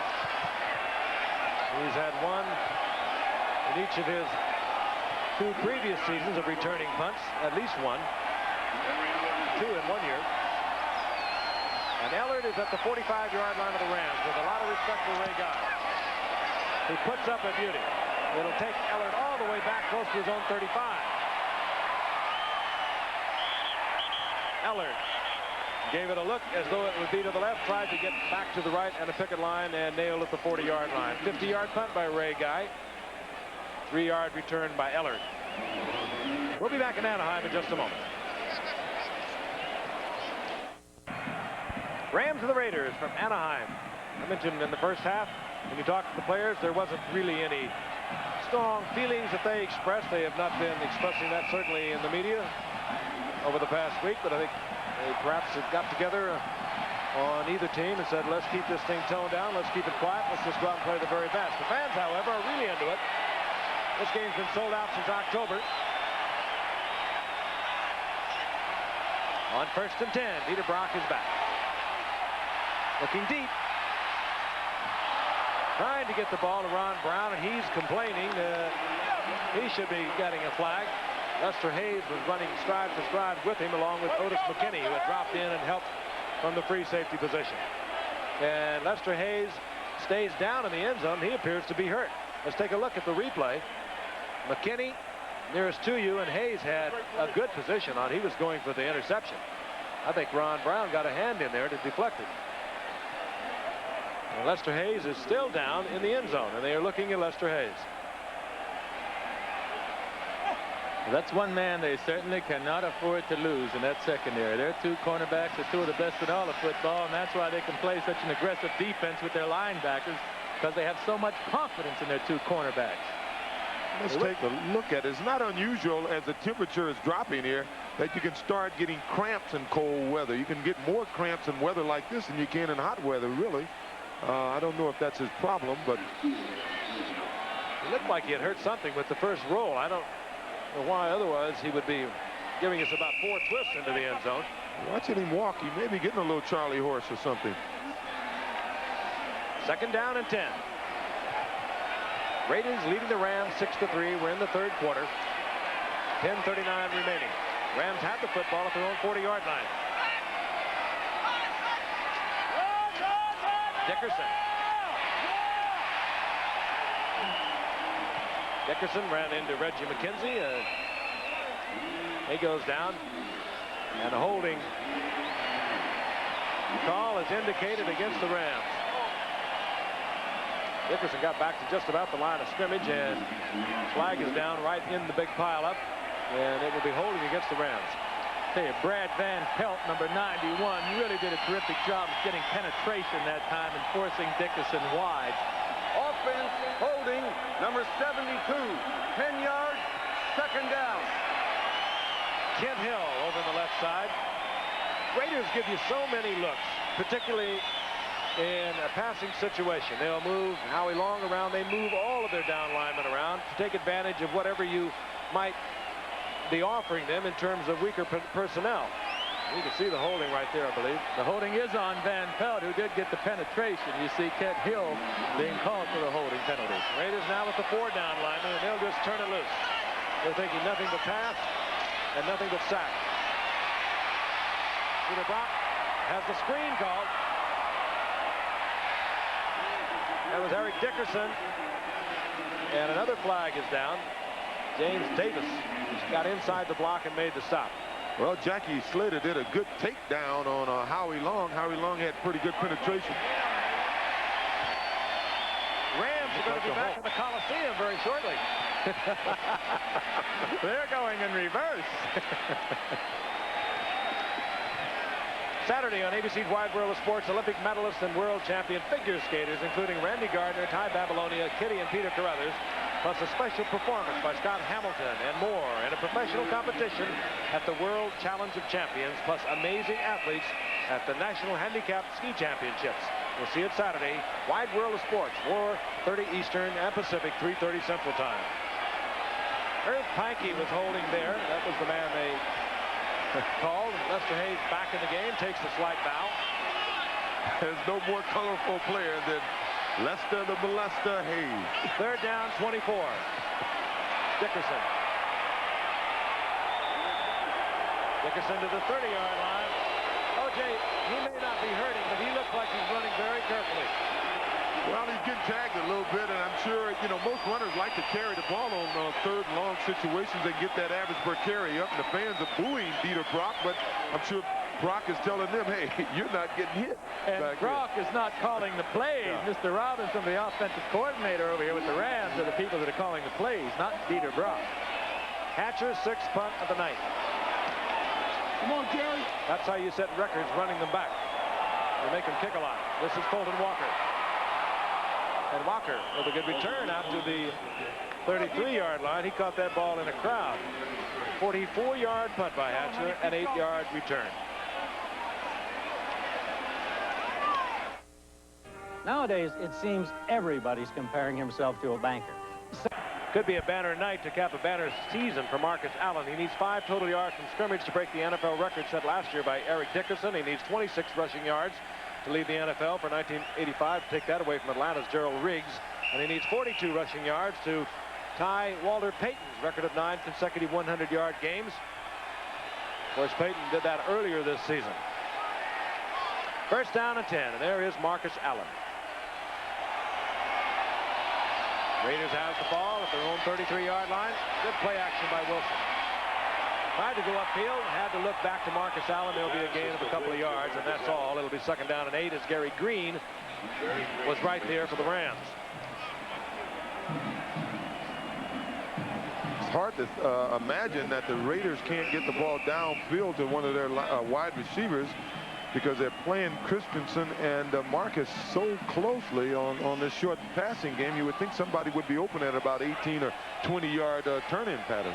You'd think that they got the big gain of the Hester the one time. I'm surprised they haven't gone back to it. Second down and 8, Marcus Allen once again.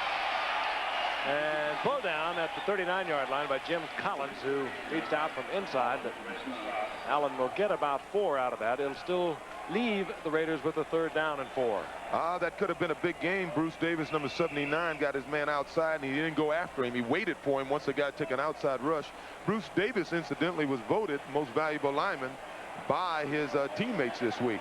So Allen does have the record, and now everything that he can add on to that will be just a continuing record for Marcus Allen. What a tremendous year he's had.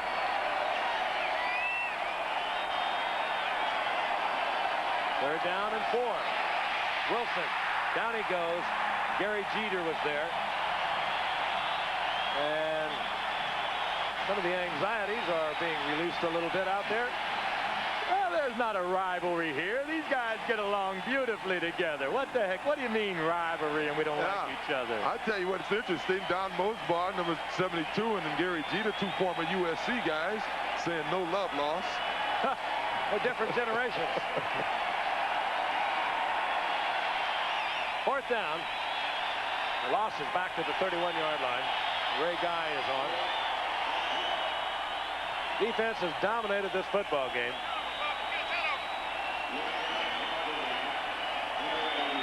Henry Ellard sets up at the Rams' 27-yard line.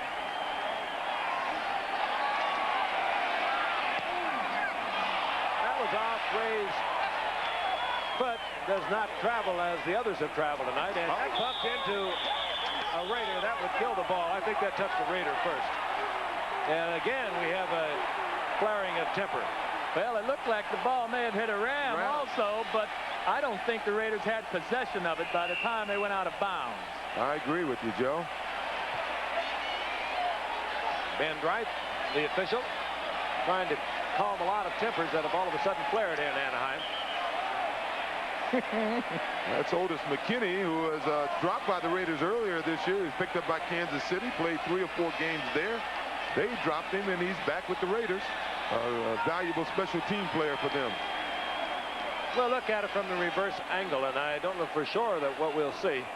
But if that touches the Raider, it is dead right at the spot, and that's what it did. So it automatically is killed at that spot. And that's where the Rams will have a 1st and 10. It looked like it hit, to me, it looked like it hit Charles White. But it was hard to tell a Raider was laying there also. But I know when the Raiders got control of the ball, they were out of bounds. Hey, well, these officials, they don't make many mistakes. They call a good game for the most part. I'm sure they're right. Here's Ben Dright. Qualifying foul on number 33 on the Rams for kicking. He's disqualified, number 33. Charlie White, Heisman Award winner, played for John Robinson. Disqualified from the game for kicking. I didn't see that myself. Obviously, Ben Dright, or one of the members of his crew, saw it. When we get around to playing football, the Rams are going to have a 1st down, and they're going to have it inside their own 30-yard line. near the 25. Well, meantime, if there's a disqualification penalty and a personal foul or unsportsmanlike conduct penalty, why didn't they mark off the penalty? Charlie White there is 23. I don't know whether he was kicking. He did have a hold of the face gear of the Raiders' Otis McKinney. On first down, the Rams are back. David Hill, and Hill stays on his feet to the 35-yard line, and this thing is getting a little rough down there at the moment. Somebody just reached in and ripped the ball loose from David Hill. I think it was Reggie McKenzie. There was a gain of 8. It'll be 2nd and 2, and we're going to pause 5 seconds and allow all of our stations to identify themselves. This is Channel 7, KABC TV, Los Angeles. Tough, hard-hitting football game from Anaheim. The Los Angeles Rams, the Los Angeles Raiders at stake for the Raiders. Home field advantage in the playoffs. 6-3 game. The Raiders over the Rams. Hard to believe, not a touchdown scored in 2.5 quarters of play as Eric Dickerson works the right side, looking for a first down up at the 38-yard line. He does not get there. Yes, he does. They mark it up close to the first down, and they'll move the sticks. That's a scoring summary. We haven't even had a lot of threats. Well, we said these two teams are pretty macho teams. They're accustomed to taking over games late in the football game. I think it's been uncharacteristic of the Raiders. They've been playing a pretty polite game up to now, and now I guess the real temperament and personalities of these teams are coming out. First and 10 Rams.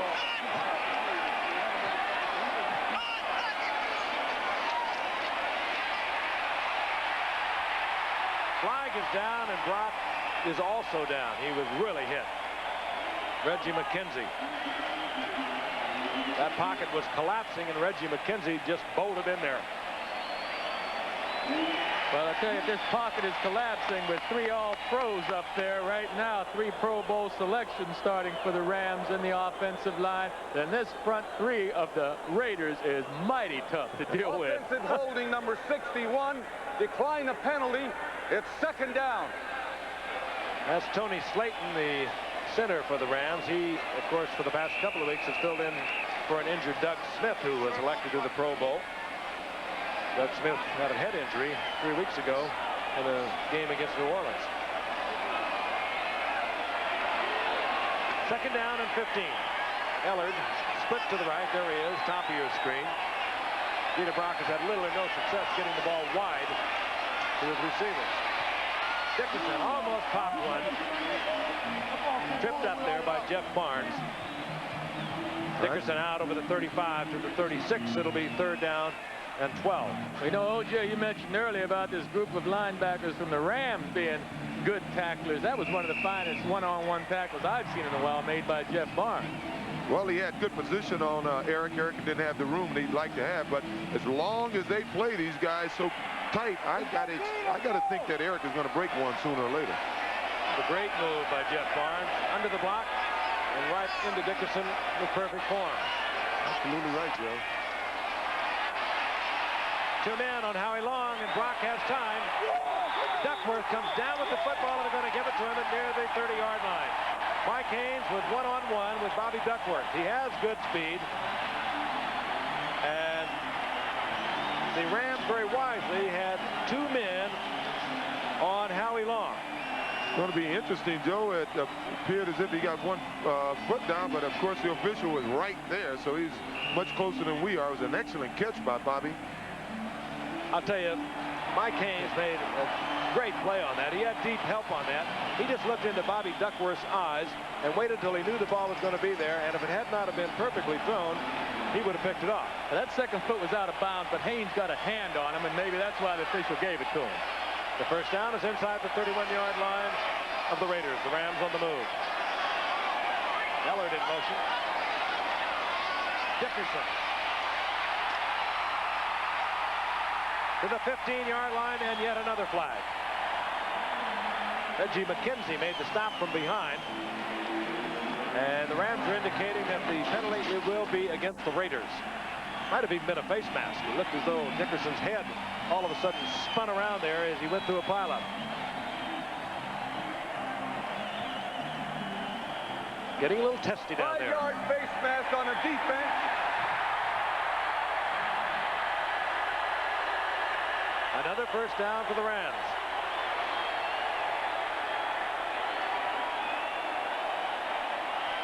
And there is his right foot on the ground. The ball is in his hands.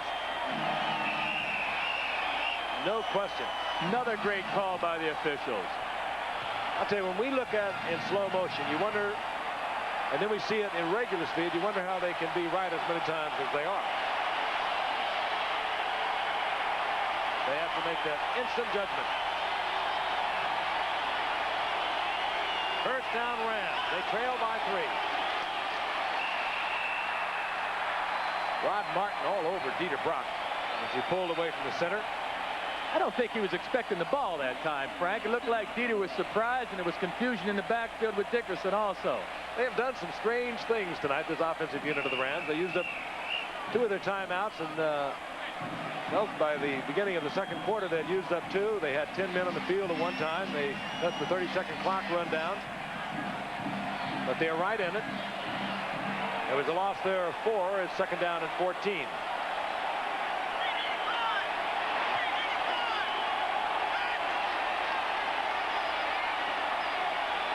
Ellard in motion. Dickerson. Rod Martin coming from across the field from his right outside linebacking position to make the stop. Dickerson will get a couple out of that. It'll be third down and 12. I like that call. They had Greg Townsend, once again, number 93 in the game, and they were trying to run a trap inside of him. As I said earlier, he's a designated pass rusher, and he likes to get upfield in a hurry. Played the run very well on that play. Third and 12. Big play coming up for the Rams. Gary Redden is the setback.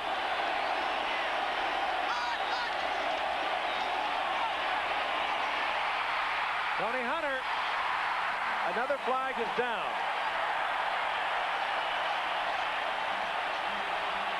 It could have been a little pick action against Ron Brown there. He came inside. You saw him, number 89. Hunter came back out underneath him, and we may get the pick play, just like in a basketball call.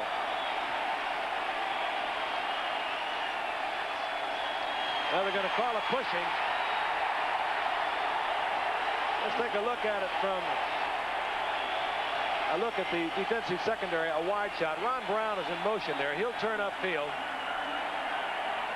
And I think the call will work against him. Tony Hunter coming out underneath that now. There he is, just picking the possible coverage. It would have been Jeff Barnes, and he got a couple of them, including Lester Hayes. And you wondered why Hunter was so wide open? Well, Ron Brown made a good move, but it was just a little too visible. Well, we've seen a lot of that this year. Third down and 22.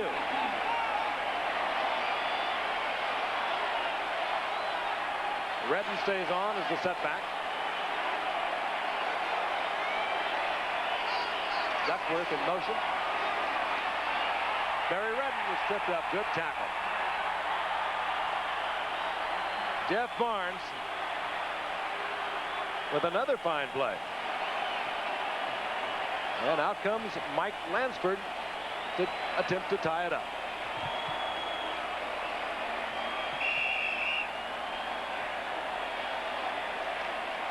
Be an attempt of about 40 yards. Lansford was hit from 52 yards out in the second quarter. He missed from 50 yards in the first quarter.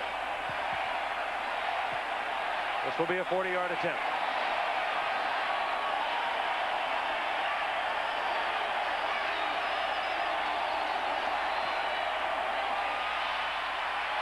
Dead solid, perfect. We're tied at 6. The Rams and the Raiders. We'll be back in Anaheim in just a moment. Time remaining in the third quarter. The Raiders and the Rams were tied at 6. Lansford is hit from 40 yards out. He's set to kick off. Sam Seal is deep along with Fulton Walker.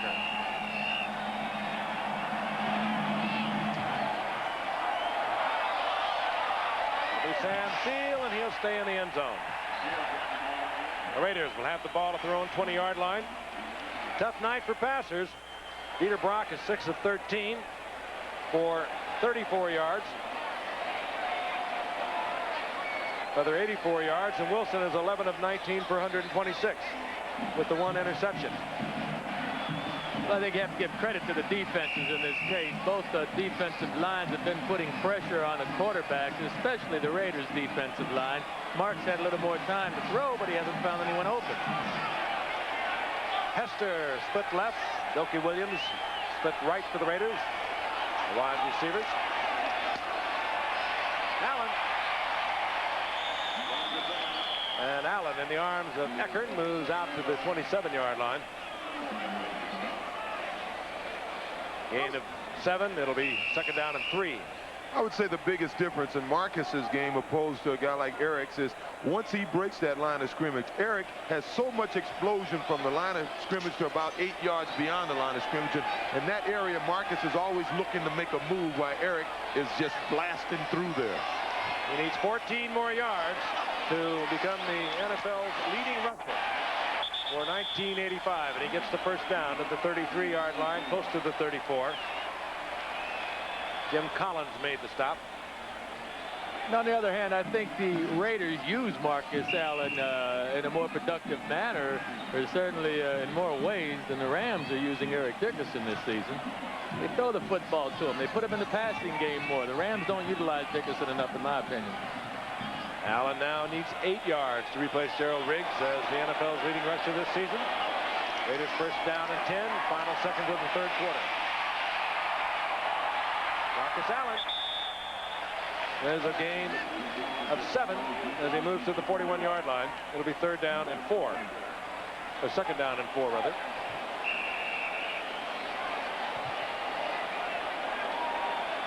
Raiders might not get another play off. And they're not even going to go into the huddle. So time will run out here in the 3rd quarter. Hard-hitting football game. Not a thing of beauty in terms of offensive talent and skills that we've watched tonight. That they have really been popping each other. We'll be back in Anaheim right after this message.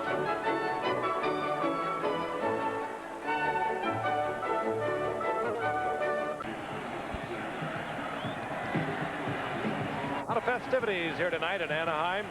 Raiders and the Rams getting it on right at the holiday season, 2 days away from Christmas. We hope you are enjoying your holiday season. We're delighted you're with us watching a hard-hitting football game. Marcus Allen, by the way, of the Raiders, as we look down at the Raiders, looking over a 2nd down and 3, needs 8 yards to become the league's leading rusher for this season. And he's very close to another Raider first down up near the 45-yard line. He will get the first down. And we'll look at the halftime statistics. As I said, it has not been a thing of beauty offensively for either ball club. But then this is a two-way game. The defenses of both teams have played well tonight. Neither one of these teams got here with offense. They got here with their defense. 1st and 10 Raiders. Mark Wilson lost one up, and the intended receiver slipped and fouled Doki Williams, and Gary Green just couldn't overhaul it for the Rams. You know, Juice, you say neither one of these teams got here with offense. I think you're right about that. That may be a classic indication of why these teams won't go very far in the playoffs. You better have a well-balanced team here in the NFL if you expect to win the Super Bowl playoffs or Super Bowl championship. We mentioned earlier, if Mark Wilson would get hot, he has to complete passes at a better than 48% rate to lead this Raider team to the Super Bowl. Well, he has a 12-2 record at 48%. That is amazing. Marcus Allen. Down he goes, and that should do it for Marcus Allen. He will be the NFL rushing leader for 1985. Let's watch him again. He did it in dramatic fashion. The thing they did this year with Marcus Allen, O.J., they gave him the football more frequently. And they adjusted some runs to Marcus. Like on that play, that was a trap play, but it was a delayed trap. In the past, Marcus would have come out of his stance running, and he would have gotten to the hole before the guard got there. On that play, he did a hesitation, gave his guards a little room to get to the hole, and he was at the correct distance behind the guard when the guard made the trap block. You know, it's all a team effort. He's getting great blocking, but you have to focus on Marcus Allen because He has 92 rushing yards at the moment as he goes off the right side, gets inside the 40-yard line for another gain of about 4. And he's getting very close to the 100-yard mark, and that, of course, would be his 9th consecutive 100-yard game, and he would tie Walter Payton for the NFL record with 9 consecutive 100-yarders. Of course, if he wants to break that record, it wouldn't go into the playoffs. It would pick up again with the first game next year. He needs 3 yards, as a matter of fact now, unofficially, to tie Walter Payton. About a yard there. But again, you know, we keep focusing on the offensive back, as perhaps it has always been in football, but you have to think of the Charlie Hannas, the Bruce Davis, the Mosbars, the Mickey Marvins, the Lawrences, all of them, Kurt Marsh. They're the ones that have contributed to a truly remarkable record for Marcus Allen. You know, they get down, they get dirty, they get ornery, they make it all happen. And they really don't get their just due until a guy like Marcus comes along, or Eric or Walter Payton, and put the statistics that they put up on the board, and that's when people appreciate those guys up front. 3rd down and 5. Wide open. That's Tim Moffitt, the rookie from Mississippi, and the ball came loose and was covered by a very hustling Jesse Hester. He came across the field and was right there and covered the ball that was fumbled by Moffitt.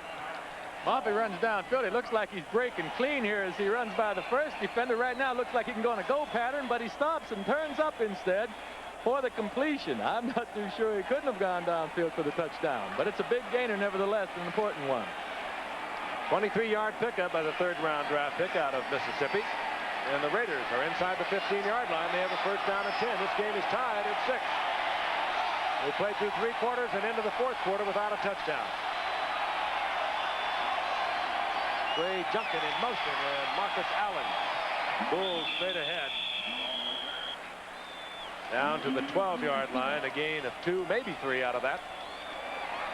And he's ever so close to that 100-yard mark, which will tie Walter Payton. He is unofficially right at 100 yards on 18 carries tonight. Boy, they're doing some kind of battling down there in the pits right now. That offensive and defensive line. Macho time. 2nd down, long 8. Hawkins in the flat. Taken down by Mel Owens. Not much doing there, maybe a yard. Owens took Hawkins right at the line of scrimmage. It'll be 3rd down and long once again for Mark Wilson. Well, it appears both of these defenses tonight, they'll give a little bit in the middle of the field, but when they get down around their goal lines, when they have their back to their own goal line, they seem to tighten up. They just won't break. There was actually a loss on that play of about a yard. It'll be 3rd down and long yardage. Hey, wait a minute. Why does my name have to be up there? Why can't you just stop at Walter and Marcus? It'll disappear quickly enough, I can tell you that. They all do. You won't have to worry about that one. We'll be back at Anaheim in just a moment. Back at Anaheim. A little more than 10 minutes remaining here in the 4th quarter. We are tied at 6, but the Raiders are threatening. They have a 3rd down at 9. The ball is at the 13-yard line of the Los Angeles Rams. Good, tough football game. It really has been. For the Rams, really nothing at stake other than bragging rights, personal pride, and there's so much of that in the world of pro football. They're going to beat Dallas here after a week off in the playoffs. For the Raiders, they look for the home field. 3rd and 9. Marcus Allen. Allen taken out of bounds there at about the 13-yard line, and we'll see Chris Barr once again. But now that's the case again. Mark Wilson, I think, may be coming to his drop-off receiver just a hair early. OJ and I, we're just talking about that. It's one thing to come to your drop-off receiver when the people downfield are covered or when you're getting pressure. This last time, Mark did not have any pressure on him to throw the football. 30-yard attempt for Chris Barr. He's been responsible for the Raiders scoring. 27 and 51. And now he hits from 30, and the Raiders take the lead once again. It's a strange game. Well, it's strange. That last drive was a typical Ram drive, you know. Run the ball down the field in the fourth quarter. I expect to see the Rams come back and try to do the same thing with Dickerson, feature him down the field and maybe with 1 or 2 passes. Yeah, but no one seems to be even threatening here. They love their Chicago Bears, and they love their Giants in New Jersey. Giants, of course, host the wild card against the 49ers next Sunday. And these are fans lining up to buy tickets.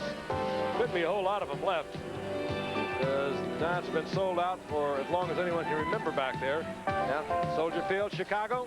Well, they're lined up there too. Bears, of course, with a fantastic 15-1 record, tying the 49ers of a year ago for the best single-season record in the history of this game. And we are back at Anaheim on a very festive evening. Good, hard-hitting football game. 2 days away from Christmas. And we hope you're enjoying our telecast of the Rams and the Raiders. Raiders at the moment have the lead 9-6. Ron Brown is back for the Los Angeles Rams, and they would dearly love to have him field the football. And he goes all the way across the field to get it away from Barry Redden. And Brown at the 20-yard line, where Jerry Robinson made the stop. Frank Gifford along with Joe Namath, O.J. Simpson, watching this strange sort of a game, if you will, offensively. Two very tough defensive teams. They have not been that spectacular all year offensively. The Rams did explode last week in a big win over the St. Louis Cardinals. Their quarterback, Dieter Brock, 13 of 20 last week. He threw for 4 touchdown passes, no interceptions. But this is played very close to the vest tonight. On 1st and 10, Brock is back. That was Ellard stepping in front of Stacy Turan. The pass is incomplete. Well, it may be a strange game to people around the country, but here in L.A., having watched these defenses play all year and watched these two quarterbacks play all year, I don't think anyone is too surprised around L.A. In his last play, Ellard didn't get inside far enough. Actually, it was a good play by Stacy Turan. He played both receivers and broke up the pass. 2nd down and 10. Dickerson. Head at the line of scrimmage, and he'll squeak a yard out of it. It'll be 3rd down and 9, and that is when the Raider defense has just been all over Dieter Brock as he tries to put the ball in the air on 3rd and long yardage. It's really difficult to do. Matt Millen made the stop there on Dickerson. Eric on the night has 98 yards, while Marcus Allen has his 100. Allen has achieved the 100 with 18 attempts. Eric Dickerson has carried it 25 troublesome times. He has been buffeted around considerably by that Raider defense. 3rd and 9. Barry Redden is in there.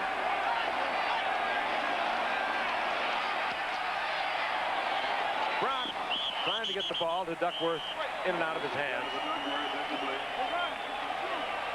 And that will bring out the punting unit once again, which means that Fulton Walker will drop. Been a night of record-breaking tonight. Fulton Walker has broken the record for yardage on punt return for a single season. Marcus Allen has broken Eric Dickerson's record of a year ago for yardage from scrimmage, and tied Walter Payton's record for consecutive 100-yard games. Hatcher puts it up. Fulton Walker from the 31.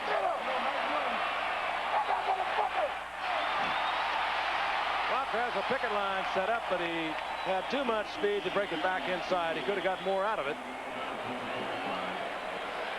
Oh, Lester Hayes came back and made a nice block and almost killed himself.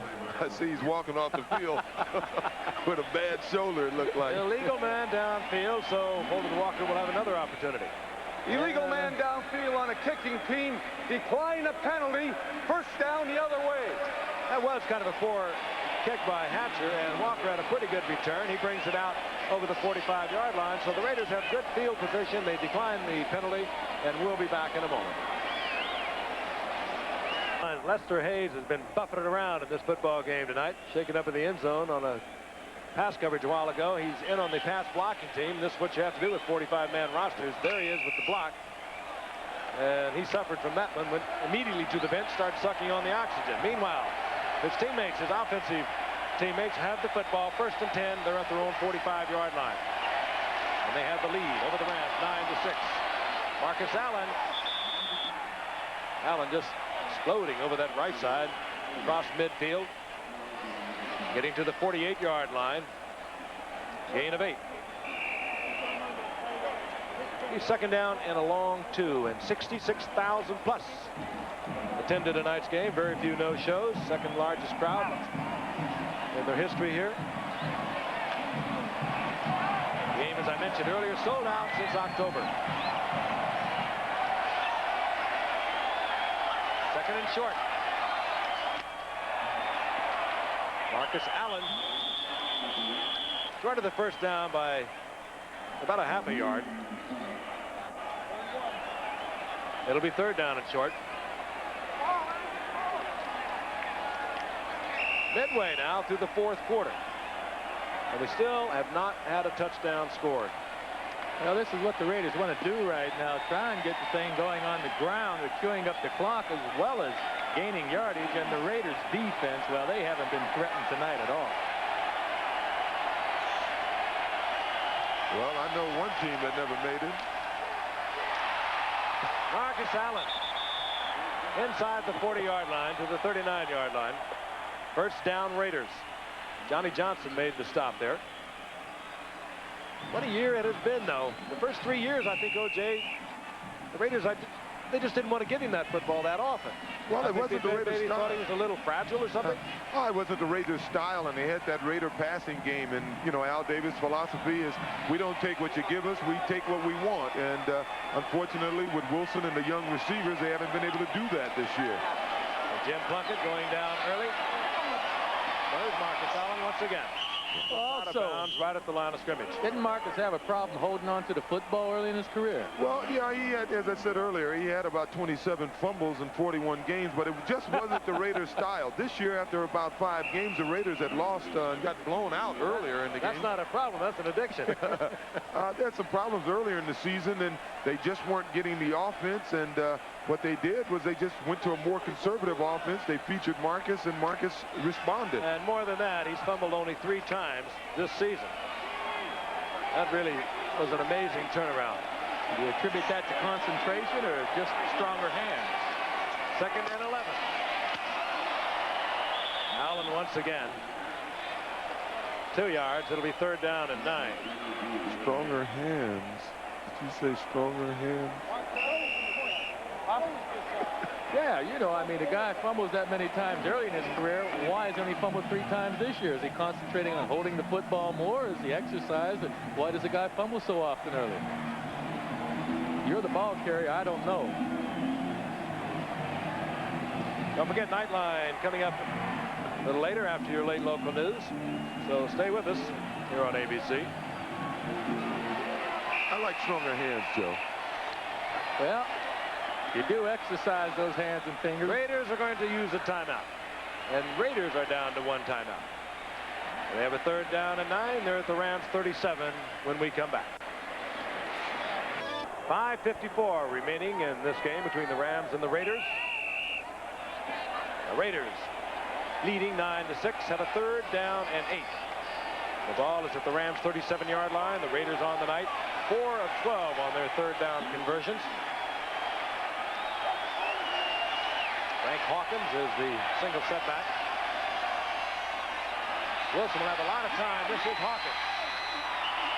And Hawkins will be short of the 1st down, but not by much. And they maybe will mark it even up to where we might need the measurement. Well, that's good linebacking. Fell into their zone, saw the guy catch the ball under him, and 3 guys was there, you know, to stop him. They are fine tacklers, aren't they? I've noticed that throughout the entire year. The games we've had with them on television and then watching them. The Rams linebackers are fine open field tacklers, as are their cornerbacks. Gary Green, Leroy Irvin, Nolan Cromwell, Vince Newsom. It'll be 4th down and that much.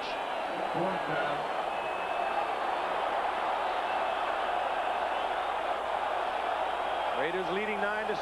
They are the ones who have something on the line tonight. They need this win for the home field advantage to avoid that possible trip to Miami. And they're going to go. Hawkins is in there. He's turned into pretty fine blocker with Marcus Allen taking over the bulk of the running chores for the Raiders this season. Fourth down, you saw how much. He has the first down. Raiders keep it alive and keep the clock moving.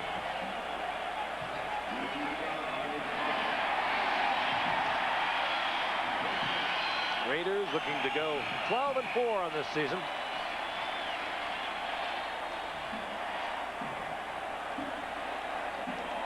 First down is near the 28-yard line. Miami, of course, is 12-4. But the Raiders win the tiebreaker for home field advantage on the basis of common opponents. Marcus Allen to the 26-yard line. A gain of 2. Carl Eckern is there. Got to be interesting for the Rams on the sidelines. Their offense, they're getting a bird's eye view of what they normally do to opponents at this time of the game. Eat up that clock. Dickerson, Dickerson, Dickerson. Unfortunately, tonight is Allen, Allen, Allen. Second down and 9.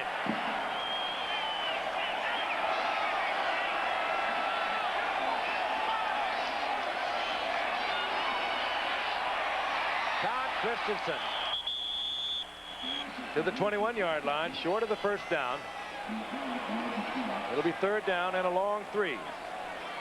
They've done a heck of a job of keeping Todd out of the offense tonight. Well, he's had his share of catches tonight, 4 or 5 of them anyway. Certainly the big catch before halftime when he manned a little corner pattern and made the juggling catch to set up the field goal. 4 to be exact, Joe, and Christensen on the season, 82 receptions. Third consecutive year, he's had 80 or more. Third down, long 3, and Wilson is back. Wants it all. Dookie Williams is there. Touchdown. On a third down and 3. Good call. Dookie Williams sprinting by Jerry Gray, the rookie #1 draft pick from Texas.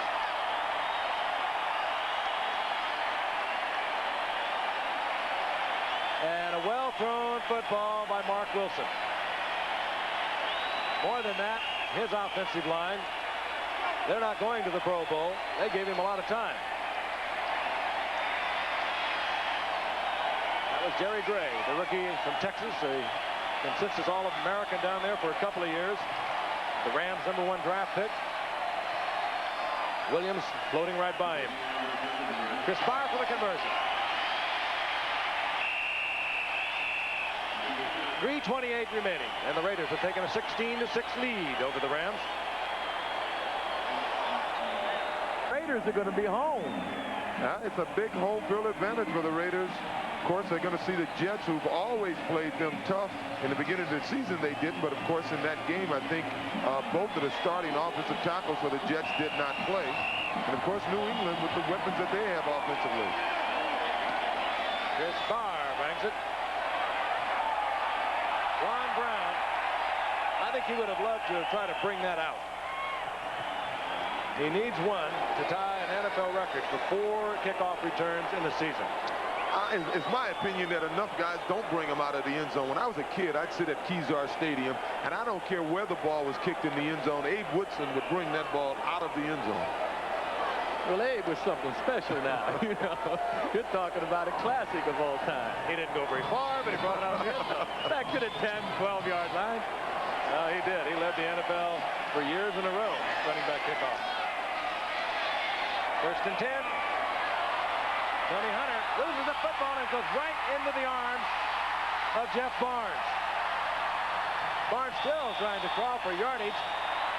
Tony Hunter had the ball. It came loose and popped right into the arms of Jeff Barnes. And this has got to be a Raiders night tonight. Barnes looked like Bilbo Baggins at the end of that run.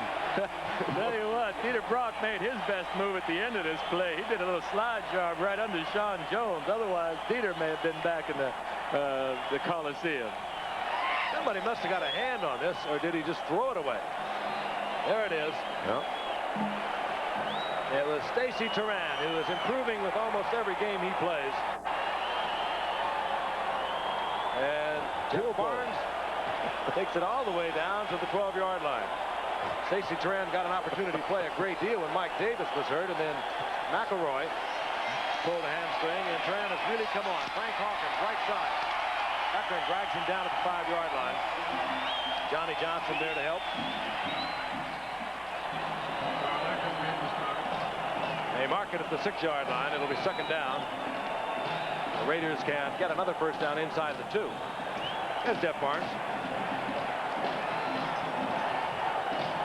Could give half an interception to Turan. Hawkins got 5. Second and 5.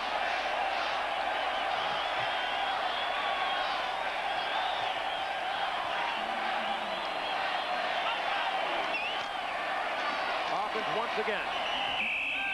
As Kenny King is also in there, and I think Marcus Allen has perhaps seen his last play of the night. Heading now down to the 2-minute warning. Raiders have one timeout. And they will get a timeout, of course, with the 2-minute warning. And they can go over to the bench and talk strategy with this man, Tom Flores. It looks like he's got a winner tonight. File out a little bit. We hope you'll stick with us. We are going to show you at the end of this game some of the more memorable moments we've had this season on Monday Night Football. And it has been a great year. We're glad you're with us tonight. We hope you've enjoyed a season in which our numbers rose dramatically over a year ago. Third down and 4. Hawkins. He's close to a first down. Nolan Cromwell was in there along with Carl Eckern from the Rams. But again, this is a night in which the Rams were playing for pride. Nothing really at stake. They will be meeting the Cowboys after a week off. The Rams now have called timeout. They want to get the football back, and they did not want the Raiders to tick off 30 seconds. Well, Joe, you said last Friday night when Denver and Seattle was playing, you thought Denver would win because they had to win, and that seems to be the story of the weekend. Every team that really had to win won. I really do believe the motivational factor has a lot to do with football, and the teams that are motivated more than the others do have an edge. But, you know, when you have two fine football teams like this, it could go either way. But I really believe the Raiders, and I think everyone watching tonight have to believe that the Raiders thoroughly outplayed the Rams in every phase of the game. Defensively, offensively, kicking game, they've just done a tremendous job tonight. Of course, winning the division once again. They won Super Bowl 15 after the 80s season. They brought Jim Plunkett back to win that one for them as a wild card. They beat the Eagles. Super Bowl 18, it was Plunkett once again over Washington. And Plunkett is ready to be activated once again. And I would suspect that going into the playoffs that Jim Plunkett will be activated. Particularly because down the line, potentially, they could be running into Chicago Bears. And the Raiders will not forget the Raiders of a year ago that took out all three of their quarterbacks. On fourth down. Oh, Kenny King was really hit. I believe he got the first down. That's a first down. A shot in the face. That's a first down. Kenny would probably say, we didn't really need it. We were up. You know, they used to play this game without face masks. Now you understand why. That hurt my head all the way up here. That hurt my head. What a lick. How about Kenny King's head? Well, they marked it. They're going to bring out the sticks. Kenny's saying, forget the sticks. Give it to the Rams. Be a paramedic. Kenny looked like a pinball on that one.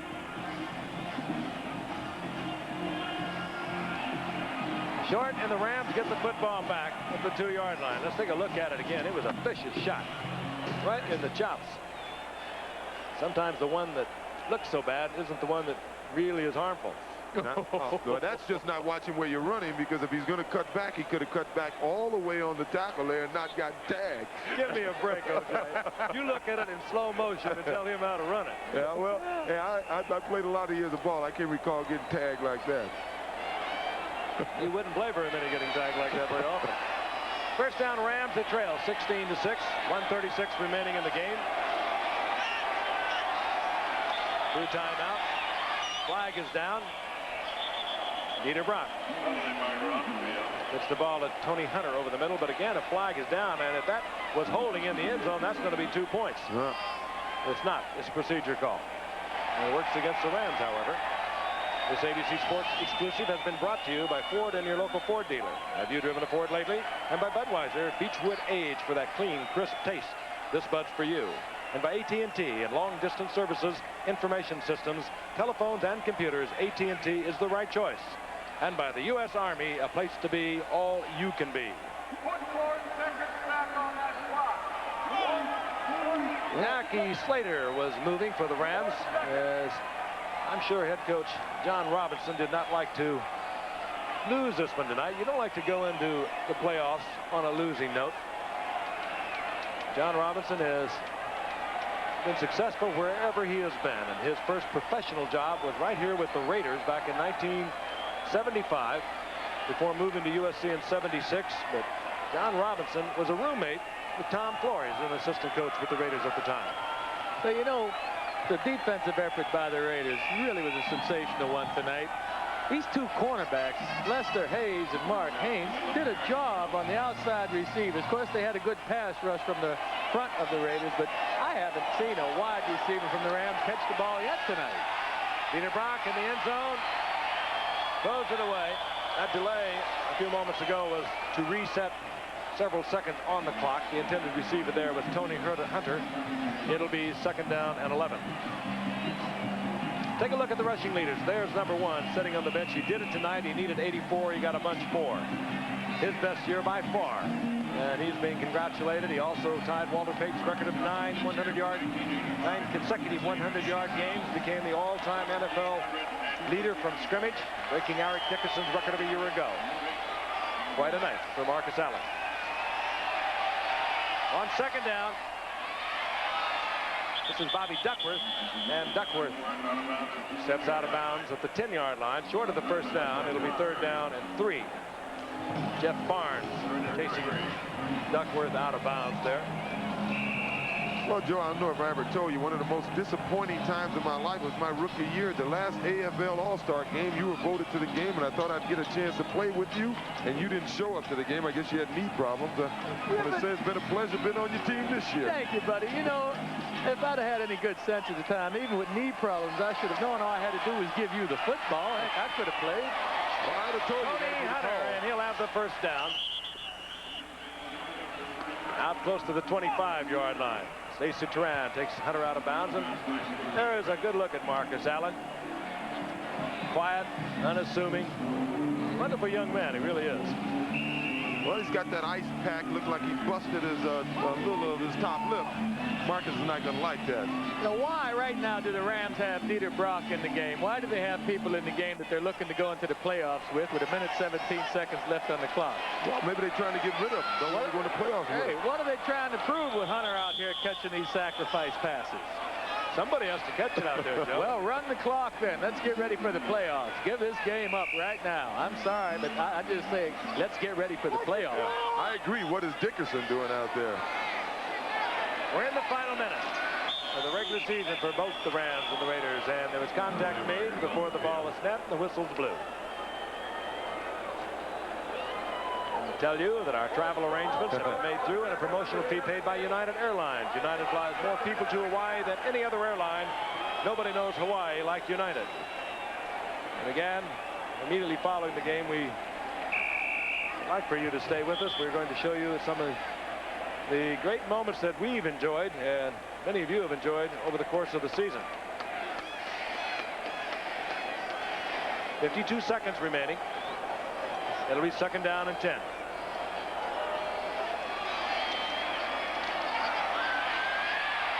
Dieter Brock scrambles out of trouble and gets the ball to Dickerson. And Dickerson just shakes off a would-be tackler. James Davis came up there and had a great shot at really putting Dickerson away, and he just bounced off Dickerson. And Eric, I don't think ever saw Davis, and if Davis would have came around the knees, he'd have been hurt. Our telecast was presented by authority of the National Football League. It's intended for the private use of our audience. Any rebroadcast or other use of this telecast without the express written consent of the National Football League is prohibited. You know, I guess the players feel that they're going to win together, they're going to hang in there and lose together, but sometimes it doesn't make good sense to me. Third down and 3. Brock gets it out to Ellard.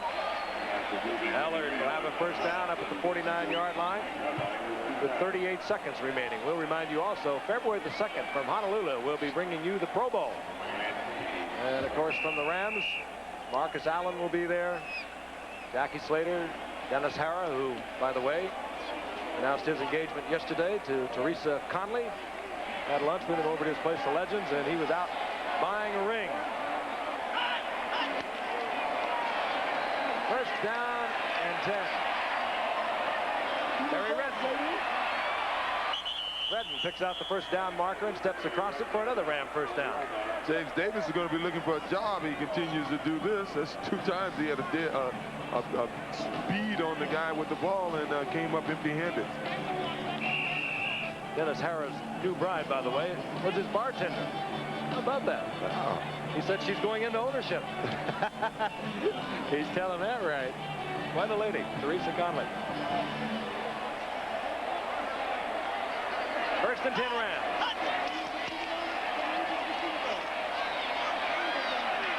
Peter Brock puts one up for anyone.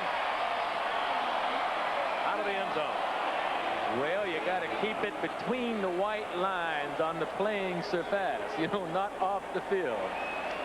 Surface, the same as surface, yes. Peter Brock really over the past few weeks has kind of come of age. He has answered all the critics very quietly. He said, how are you going to have 300-yard games when you only throw the ball 20 times a game? And that's what the Rams did much of the season.